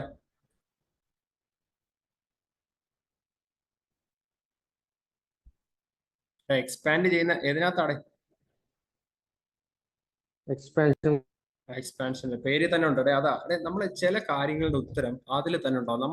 അതേപോലെ നമ്മൾ പഠിക്കുന്ന ടോപ്പിക്കുകളെല്ലാം നമ്മൾ ആ ജസ്റ്റ് വേർഡിങ്സ് നോക്കുക, അതിന്റെ ഡെഫിനേഷൻസിന്റെ ആ വേർഡിങ്സിനകത്ത് ഉണ്ടാവും മിക്കതിന്റെ ഉത്തരങ്ങൾ. Okay, which component is responsible for comprising the refrigerant? ആരുടെ കംപ്രസ് പേരിലുണ്ട്? കംപ്രസർ അല്ലേ? ഓക്കെ, ഞാൻ ജസ്റ്റ് പറഞ്ഞു പോകാം, അല്ലെങ്കിൽ തീരുകയല്ല. ഓക്കെ, നിങ്ങൾ ജസ്റ്റ് ഫോളോ അപ്പ് ചെയ്തോളൂ. ഫോളോ അപ്പ് ചെയ്യുന്നതല്ല, നിങ്ങൾ പ്രതികരിക്കുന്ന നോക്കിയിരുന്നാൽ നമ്മൾ ലാഗ് അടിച്ച് പോകത്തുള്ളൂ. Which component is responsible for comprising? Compress ചെയ്യുന്ന ആരാണ്? കംപ്രസറിനെ പറ്റത്തുള്ളൂ. കണ്ടൻസറിന് കംപ്രസ് ചെയ്യാൻ പറ്റത്തില്ല, ഓപ്പറേറ്റർക്കും പറ്റത്തില്ല. Which of the following is commonly used? ഇത് നമ്മൾ പറഞ്ഞാണ്. എന്താണ്? R134A ആണ് ഹൗസ് ഹോൾഡ് റെഫ്രിജറേറ്റർ. അതായത് നമ്മുടെ ഫ്രിഡ്ജിൽ യൂസ് ചെയ്യുന്ന റെഫ്രിജറന്റ് ഏതാണ്? The type of refrigeration cycle used in house hold നമ്മൾ പറഞ്ഞു വേപ്പർ കംപ്രഷൻ സൈക്കിൾ. നോക്കുക, വേപ്പർ അബ്സോർപ്ഷൻ നമ്മളിപ്പോൾ യൂസ് ചെയ്യുന്നില്ല. എയർ സൈക്കിൾ എയർക്രാഫ്റ്റ് റെഫ്രിജറേഷന് യൂസ് ചെയ്യുന്നതാണ്. ബെൽക്കുളം സൈക്കിളും അത് വേറെ ടൈപ്പ് ഓഫ് റെഫ്രിജറേഷൻ ആണ്, നിങ്ങൾക്ക് പഠിക്കാനില്ല, ഇതൊക്കെ ബിടെക്കിനുള്ളതാണ്. അപ്പം വേപ്പർ കംപ്രഷൻ റെഫ്രിജറേഷൻ സിസ്റ്റം, അഥവാ അതിന് മറ്റൊരു പേര് കൂടി പറയും, ചിലപ്പോൾ ഇങ്ങനെ ചോദിക്കാം, VCRS. Sorry VCRS, vapour compression refrigeration system, അല്ലെങ്കിൽ VCRS സൈക്കിൾ, അങ്ങനെയും പറയും. ഓക്കെ, VCRS എന്നാണ് ജനറലി നൊട്ടേഷൻ. അപ്പൊ വേപ്പർ കംപ്രഷൻ റെഫ്രിജറേഷൻ ഹൗസ് ഹോൾഡിൽ ഉപയോഗിക്കുന്നത് അതാണ്, വേറൊന്നുമല്ല. അപ്പൊ അതായി. What is the primary purpose of A condenser in refrigeration system? അപ്പൊ കണ്ടൻസർ എന്ന് പറയുമ്പോൾ നമ്മുടെ മനസ്സിൽ ഇത്രയേ ഉള്ളൂ. ഇത് പേര് ഓരോന്ന് പറയുമ്പോൾ ഏത് കമ്പോണന്റ് ആണെന്ന് നമുക്ക് വിഷ്വലൈസ് ചെയ്യാൻ കഴിഞ്ഞാൽ മതി. ഇപ്പൊ കണ്ടൻസർ എന്ന് വെച്ചാൽ എന്താ? ഫ്രിഡ്ജിന് പുറകെ ഇരിക്കുന്ന ആ ഗ്രില്ല് പോലുള്ള സാധനമാണ്. പുള്ളി എന്താണ് ചെയ്യുക? To lower the pressure of the refrigerant. ആണോ? പ്രഷറിനെ ലോവർ ചെയ്യുന്നുണ്ടോ? ഇല്ല. കംപ്രസർ, ആദ്യം കംപ്രസർ, ഇതാ ഞാൻ പറഞ്ഞത്, നമ്മൾ ആ സീക്വൻസിൽ ഓർഡർ ചെയ്യണം. ആദ്യം compressor, condenser, expansion valve, evaporator. അപ്പോൾ കംപ്രസറിൽ കയറ്റി ഹൈ ടെമ്പറേച്ചർ ഹൈ പ്രഷറിനകത്താക്കി. ഓക്കെ, അതിനുശേഷം വരുന്നതാണ് condenser. To lower the pressure of the refrigerant. പ്രഷറിനെ അയാൾ ഒന്നും ചെയ്യുന്നില്ല. To absorb heat from the refrigerant. Absorb ചെയ്യാന്നോ? അല്ല. To turn the refrigerant from gas to liquid. അല്ല.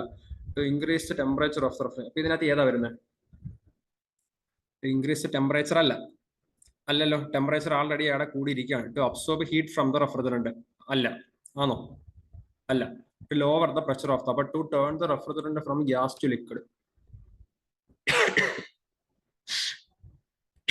ഏതാണ് വരിക? To turn the refrigerant from gas to liquid. ആണോ?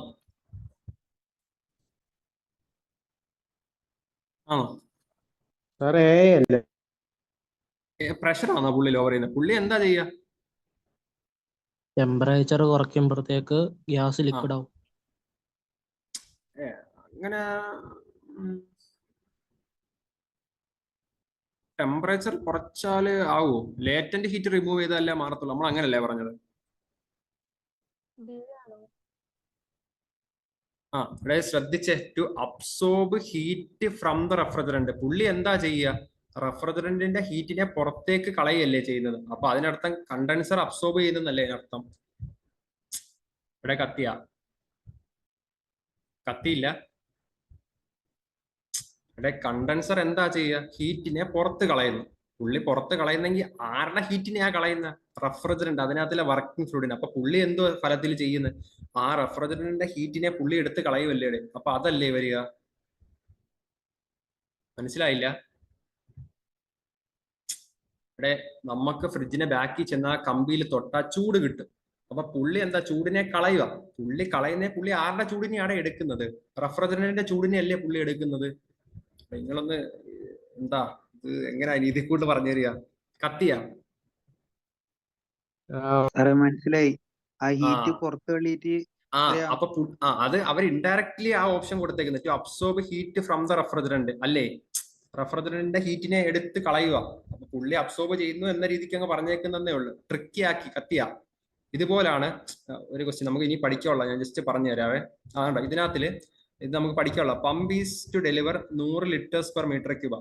അപ്പൊ അത് ഡിസ്ചാർജ് ആണ് കൊടുത്തേക്കുന്നത്. നോർമലി നമുക്കറിയാം ഡിസ്ചാർജിന്റെ unit metre cube per second. നമ്മൾ എന്ത് ചെയ്യും? ഒന്നും നോക്കത്തില്ല, ഈ 1000 എടുത്തിട്ട് പ്രോബ്ലം അങ്ങ് ചെയ്യും, തെറ്റിപ്പോകും. ശരിക്കും ഈ ലിറ്റേഴ്സ് പെർ മീറ്റർ ക്യൂബിനെ നമ്മൾ എന്താ മീറ്റർ ക്യൂബ് പെർ സെക്കൻഡിലേക്ക് മാറ്റിയിട്ട് വേണം ഈ പ്രോബ്ലം ചെയ്യാൻ എന്ന് പറയുന്ന പോലെ ഇതിനെ അവരൊന്ന് ട്രിക്കി ആക്കി തന്നേ ഉള്ളൂ. ഡയറക്റ്റ് പറയാതെ ഇൻഡയറക്ട്ലി പറഞ്ഞു, അത്രേ ഉള്ളൂ. അടുത്തത്, which type of evaporator is commonly used in domestic refrigerator?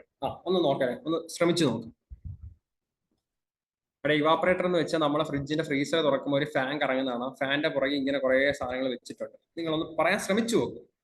നിങ്ങൾക്ക് ഒരു ധാരണ ഇല്ലാത്തവരാ, ജസ്റ്റ് ഗസ്റ്റ് അടിച്ചു, വെറുതെ പറയല്ലേ, ജസ്റ്റ് എന്തെങ്കിലും ഒന്ന് ചിന്തിച്ചിട്ട് നോക്കാം. ഇവിടെ പിന്നെ ഞാനേ 12:45 വരെയാണ് ഇത് ഷെഡ്യൂൾ ചെയ്തേക്കുന്നത്. നമുക്ക് ഒരു കുറച്ച് ക്വസ്റ്റ്യനോട് ഒന്ന് ചെയ്യാം. ഒരു 5 മിനിറ്റ്, ഒരു 3-4 മിനിറ്റ് എക്സ്ട്രാ എടുക്കും, കുഴപ്പമില്ലല്ലോ?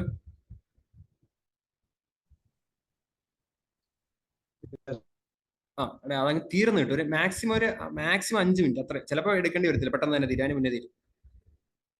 എടേ നിങ്ങൾ നോക്കിക്കഴിഞ്ഞാലേ അത് ഇങ്ങനെ ഫിന്ന് പോലെ ഇല്ല. ഞാൻ ജസ്റ്റ് ഒന്ന് കാണിച്ചു തരാടെ.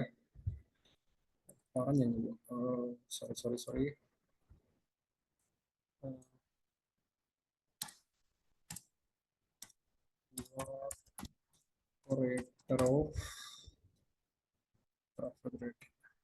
ഇവിടെ ഇങ്ങനല്ലേ ഇരിക്കുക അല്ലേ? ഇത് നിങ്ങൾ കണ്ടിട്ടില്ലേടെ?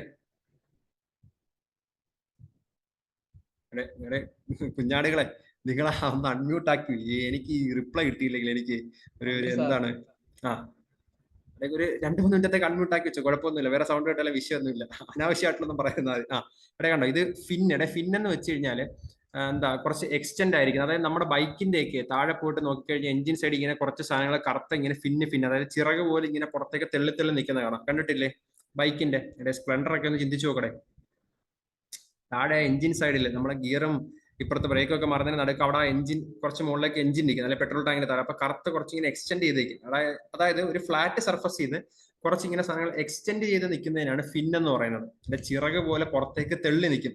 ഇത് നോക്കിക്കഴിഞ്ഞാൽ അങ്ങനല്ലേടെ, ആ ട്യൂബിനകത്ത് നിന്ന് ചിറക് പോലെ ഇങ്ങനെ ഓരോ സാധനങ്ങൾ അടുക്കി വെച്ചേക്കുമല്ലേടെ, അല്ലേ? ഈ ഇവാപറേറ്റർ ട്യൂബിൽ നിന്ന് കുറെ സാധനങ്ങൾ ഇങ്ങനെ അടുക്കി വെച്ചേക്കോ. എന്നാ അടുക്കി വെച്ചേക്കോ. അപ്പൊ നോക്കേ, ഫിൻഡ് കോയിൽ ഇവാപറേറ്റർ, അതാണ് അതിന് ഉത്തരം. നമ്മൾ ചില സാധനങ്ങൾ നമ്മൾ വെറുതെ കണ്ടു കളയില്ല, നമ്മുടെ മനസ്സിൽ ഇങ്ങനെ മെമ്മറൈസ് ചെയ്ത് വെക്കണം. അപ്പൊ which type of evaporator domestic refrigerator, വീട്ടിലെ ഫ്രിഡ്ജിൽ ഉപയോഗിക്കുന്ന ഏത് ടൈപ്പ് ഇവാപറേറ്റർ ആണ്? Finned coil evaporator. കോയിൽ കമ്പി ചുരുൾ ഇങ്ങനെ ചുറ്റി വെച്ചേക്കുമല്ലേ, ഏതാണ്ട് കോയില ഇങ്ങനെ അടുക്കി കമ്പി, ആ കമ്പിക്ക് ഫിന്ന് കൊടുത്തേക്കുന്നത്, തെള്ളി നിൽക്കുന്നത്. അപ്പം ഫിൻഡ് ടൈപ്പ് കോയിൽഡ് ഇവാപറേറ്റർ ആണ് അതിന് ഉത്തരം. Okay, what is the term for the ratio of the cooling effect to the power input coefficient of performance? Okay, റെഫ്രിജറേറ്ററിന് ഒരിക്കലും എഫിഷ്യൻസിയും പറയത്തില്ല, കപ്പാസിറ്റിയും പറയത്തില്ല, റെഫ്രിജറേറ്റിംഗ് എഫക്ട് എന്നും പറയത്തില്ല. Refrigerating effect divided by work done. അപ്പം അതാണ് COP ആണ്, അല്ലേടെ? എത്ര കൂളിംഗ് എഫക്ട് ഉണ്ടാക്കി അതിന്റെ പറയുന്ന പേരാണ് refrigerating effect to the power input. കൊടുത്ത പവറിന് എത്ര ഇതുണ്ടാക്കി. ഒരു മിനിറ്റ് ഒന്നുകൂടെ എഴുതി കാണിക്കാം, നിങ്ങൾക്ക് ഒന്നുകൂടെ കത്തും.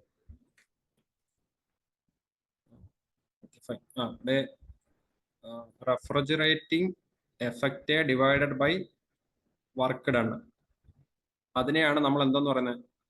COP എന്ന് പറയുന്നത്. ഓക്കെ, അപ്പൊ അത് തന്നെയാണ് അവർ പറഞ്ഞേക്കുന്നത്. എന്താ? Ratio of the cooling effect. Cooling എഫക്റ്റിനെ തന്നെയാണ് എന്താന്ന് പറയുന്നത്? Refrigeration effect divided by power input. Power ഇൻപുട്ടിനെ തന്നെയാണ് എന്തെന്ന് പറയുന്നത്? വർക്ക് ഡൺ, കൊടുത്ത വർക്ക്. ഓക്കെ, വർക്കാത്തില്ല.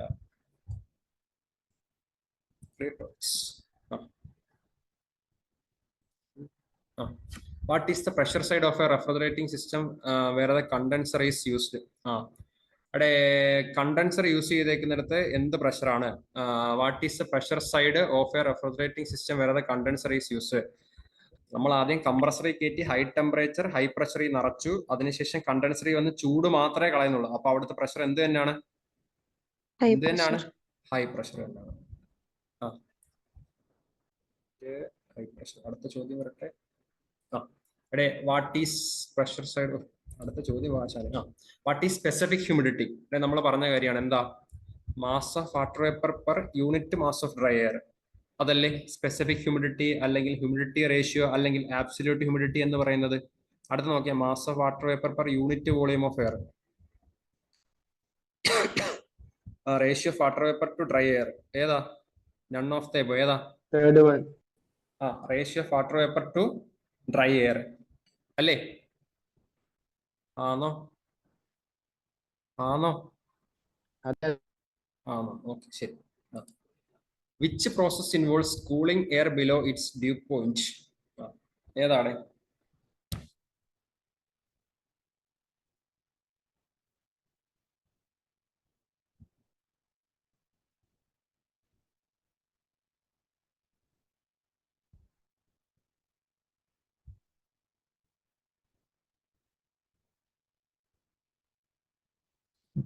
ഹലോ, ഞാൻ മിണ്ടായിരുന്നപ്പോ നിങ്ങൾ കളിച്ച് ഞാൻ ഔട്ടായി പോയത്. Which process involves cooling air below its dew point?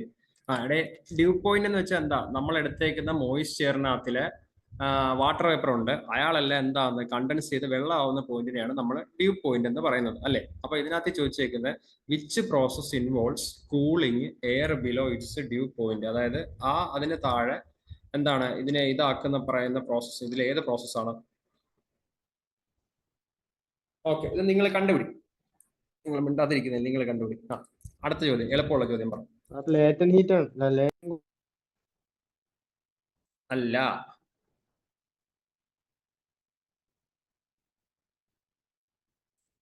കുഴപ്പമില്ല, നിങ്ങൾ പറഞ്ഞാൽ മതി, അത് വിട്ടേക്ക്, അത് പോട്ടെ. നിങ്ങളെ ട്രിക്കി ആക്കാൻ ഇതിന് ഉത്തരം ഞാൻ ഇട്ട് തരാം. നിങ്ങളുടെ ഡിസ്ക്രിപ്ഷൻ വല്ലതും, അല്ലാതെ നിങ്ങൾക്ക് മനസ്സിലായില്ല അതിന് എക്സ്പ്ലനേഷൻ വല്ലതും വേണമെങ്കിൽ ചോദിച്ചാൽ മതി, അതും തരാം. നിൽക്കട്ടെ, ഇതിരിക്കട്ടെ. ഇത് നല്ല ക്വസ്റ്റ്യൻ ആട്ടോ. ഏതാ? Which is the process involves cooling of? ഇത് നല്ലൊരു ക്വസ്റ്റ്യൻ ആട്ടോ. അവിടെ ഇത് വാട്ട് ഈസ് റിലേറ്റീവ് ഹ്യൂമിഡിറ്റി?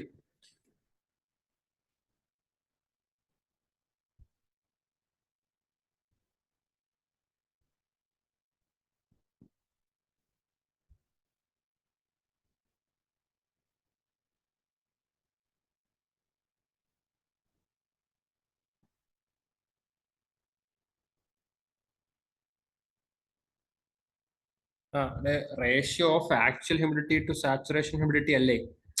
അതായത് നമ്മൾ എടുത്തേക്കുന്നതിനകത്തിൽ എത്ര വാട്ടർ വേപ്പർ കണ്ടന്റ് ഉണ്ട് ബൈ സാച്ചുറേഷൻ സ്റ്റേറ്റിൽ എത്ര ഉണ്ട്. അപ്പൊ അത് എടുത്തു കഴിഞ്ഞാൽ ആ രണ്ട് റേഷ്യോ എടുത്തു കഴിഞ്ഞാൽ അതിന്റെ എന്താ ഡിനോമിനേറ്റർ ഇതായി പോകത്തില്ലേ? ഇതേപോ ഇതെന്നല്ലേ വരിക? കത്തിയില്ല, ഒരു മിനിറ്റ് പറയാം. പേന വരട്ടെ, പേന വന്നു. ഇവിടെ നമ്മുടെ നോർമൽ ഹ്യൂമിഡിറ്റി റേഷ്യോ എന്ന് വെച്ച് കഴിഞ്ഞാല് മോയിസ്ചർ ബൈ ഡ്രൈ എയർ അല്ലേ? ഇനി സാച്ചുറേറ്റഡ് സ്റ്റേറ്റ് എടുത്തു കഴിഞ്ഞാൽ എന്താണ്? അതിനകത്തില് എന്താ മോയിസ്ചർ 100% ആയിരിക്കുന്നു ഡിവൈഡഡ് ബൈ എന്താ അതിനകത്ത് ഡ്രൈ എയർ കമ്പോണന്റ്. അപ്പൊ അതിന്റെ റേഷ്യോ എടുത്തു കഴിഞ്ഞാൽ ഈ സാധനം തന്നെ അല്ലേ വരിക? ഈ താഴത്തെ രണ്ട് സാധനം വെട്ടിപ്പോകത്തില്ലേടേ? ഇതേ ബൈ ഇത് എഴുതി കഴിഞ്ഞാൽ ഇതേ ബൈ ഇതെന്ന് വരത്തില്ലേടേ?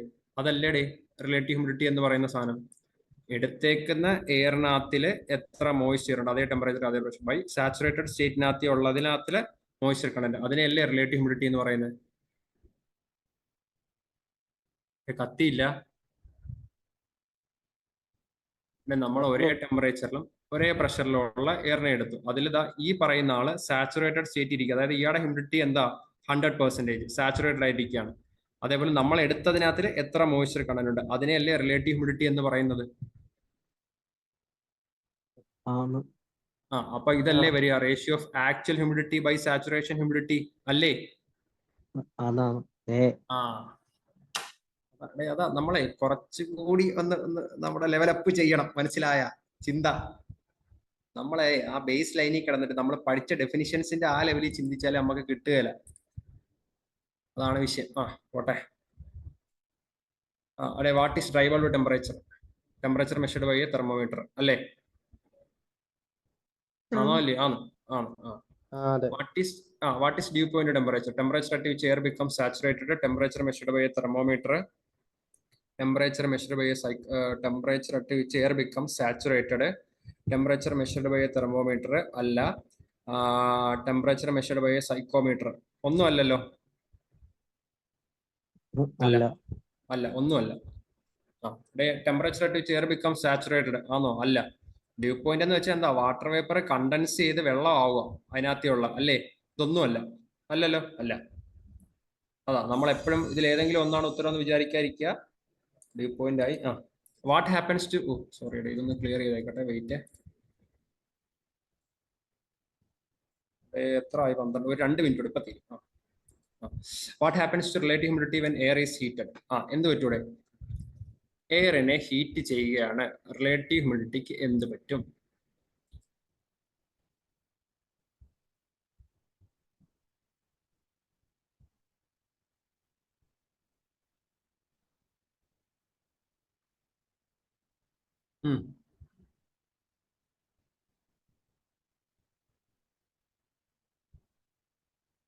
അതെ, അപ്പൊ ഇത് ചിന്തിക്കാം. നോക്കെ, റിലേറ്റീവ് ഹ്യൂമിഡിറ്റി എന്ന് വെച്ചാൽ നമ്മളെ എടുത്ത വായുവിനകത്തിൽ എത്ര ഒരു ഗിവൺ ടെമ്പറേച്ചറിൽ ഗിവൺ പ്രഷറിൽ എടുത്ത എയറിനകത്തില് നമ്മളിപ്പോ ഇവിടുത്തെ എടുക്കുക, ഞാനിപ്പോ എന്റെ ഇവിടുത്തെ എടുത്തു കഴിഞ്ഞാൽ അതിനകത്തിൽ എത്ര വാട്ടർ വേപ്പർ കണ്ടന്റ് ഉണ്ട് ഡിവൈഡഡ് ബൈ ഇതേ ടെമ്പറേച്ചറിലും ഇതേ പ്രഷറിലും സാച്ചുറേറ്റഡ് ആയിട്ടുള്ള ആളില് എത്ര. അപ്പൊ താഴെ 100 അല്ലേ?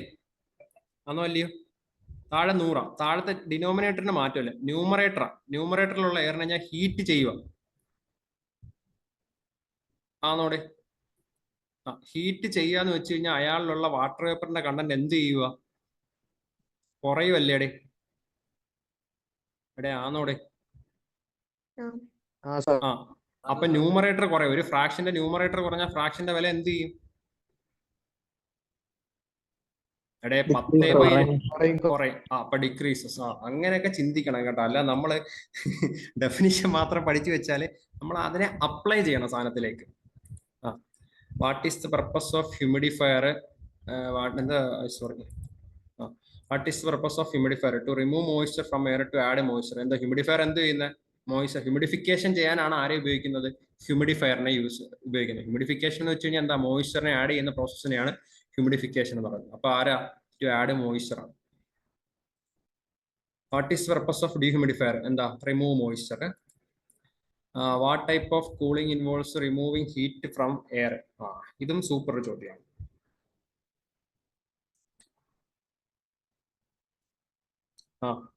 ഏതാണ്? Heat is a form of energy. അപ്പം ലേറ്റന്റ് ഹീറ്റിനെ റിമൂവ് ചെയ്യണമെങ്കിൽ എന്താ? സെൻസിബിൾ കൂളിംഗ് എന്താ? ചൂട് കൂട്ടിയോ കുറയ്ക്കുകയോ ചെയ്യുന്നത്, ടെമ്പറേച്ചറാണ് വേരി ചെയ്യുന്നത്, അല്ലേ? ഇവര് തമ്മിൽ ഒരു ബന്ധമില്ല. ഡീഹ്യൂമിഡിഫിക്കേഷൻ മാറ്റി വെച്ചേക്കാം. ഇത് രണ്ടും തമ്മിലാണ് കളി വരുന്നത്. അപ്പൊ സെൻസിബിൾ കൂളിംഗ് അല്ലെ സെൻസിബിൾ ഹീറ്റിംഗ് എന്ന് പറയുന്ന സാധനം എന്താണ്? ടെമ്പറേച്ചർ കൂട്ടുകയോ ചെയ്യുക. What type of cooling involves removing heat from air? ഹീറ്റിനെ പറ്റണമെങ്കിൽ ലേറ്റന്റ് കൂളിംഗ് ആണ്, സെൻസിബിൾ കൂളിംഗ് അല്ല. അത് ശ്രദ്ധിക്കുക. ഹീറ്റ് ആണ്. ടെമ്പറേച്ചർ വന്നാൽ എന്ത് വരും? സെൻസിബിൾ കൂളിംഗ് വരും. മനസ്സിലായോ? അത് കത്തിയോ? ഫേസ് ചേഞ്ച് ഉണ്ടാവുമ്പോഴല്ലേ what type of cooling involves removing heat from air? ശരിയാണ്. Sorry, my mistake. What type he just remove ചെയ്യുന്നത് സെൻസിബിൾ ടൈപ്പ് ഓഫ് ഹീറ്റ്. അതെ, ഹീറ്റ് ആടെ. ഇതല്ല, സോറി, ലേറ്റന്റ് തന്നെയാണ്. കാര്യം എന്ന് വെച്ചാൽ ഹീറ്റിനെയാണ് റിമൂവ് ചെയ്യുന്നത്. ഹീറ്റ് റിമൂവ് ചെയ്യണമെങ്കിൽ ലേറ്റന്റ് കൂളിംഗ് നടന്നാലേ ഹീറ്റ് റിമൂവ് ആവത്തുള്ളൂ.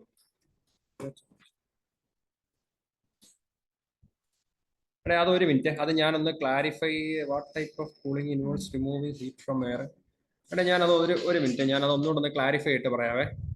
ഇത് പെട്ടെന്ന് ചോദിച്ചു കഴിഞ്ഞാൽ ഞാനൊന്ന് അങ്കലാപ്പിലാക്കി. Okay. What is the difference between sensible and latent heat? Sensible heat affects temperature, latent heat affects humidity. Sensible heat affects humidity, latent heat affects temperature. ഏതാണ്?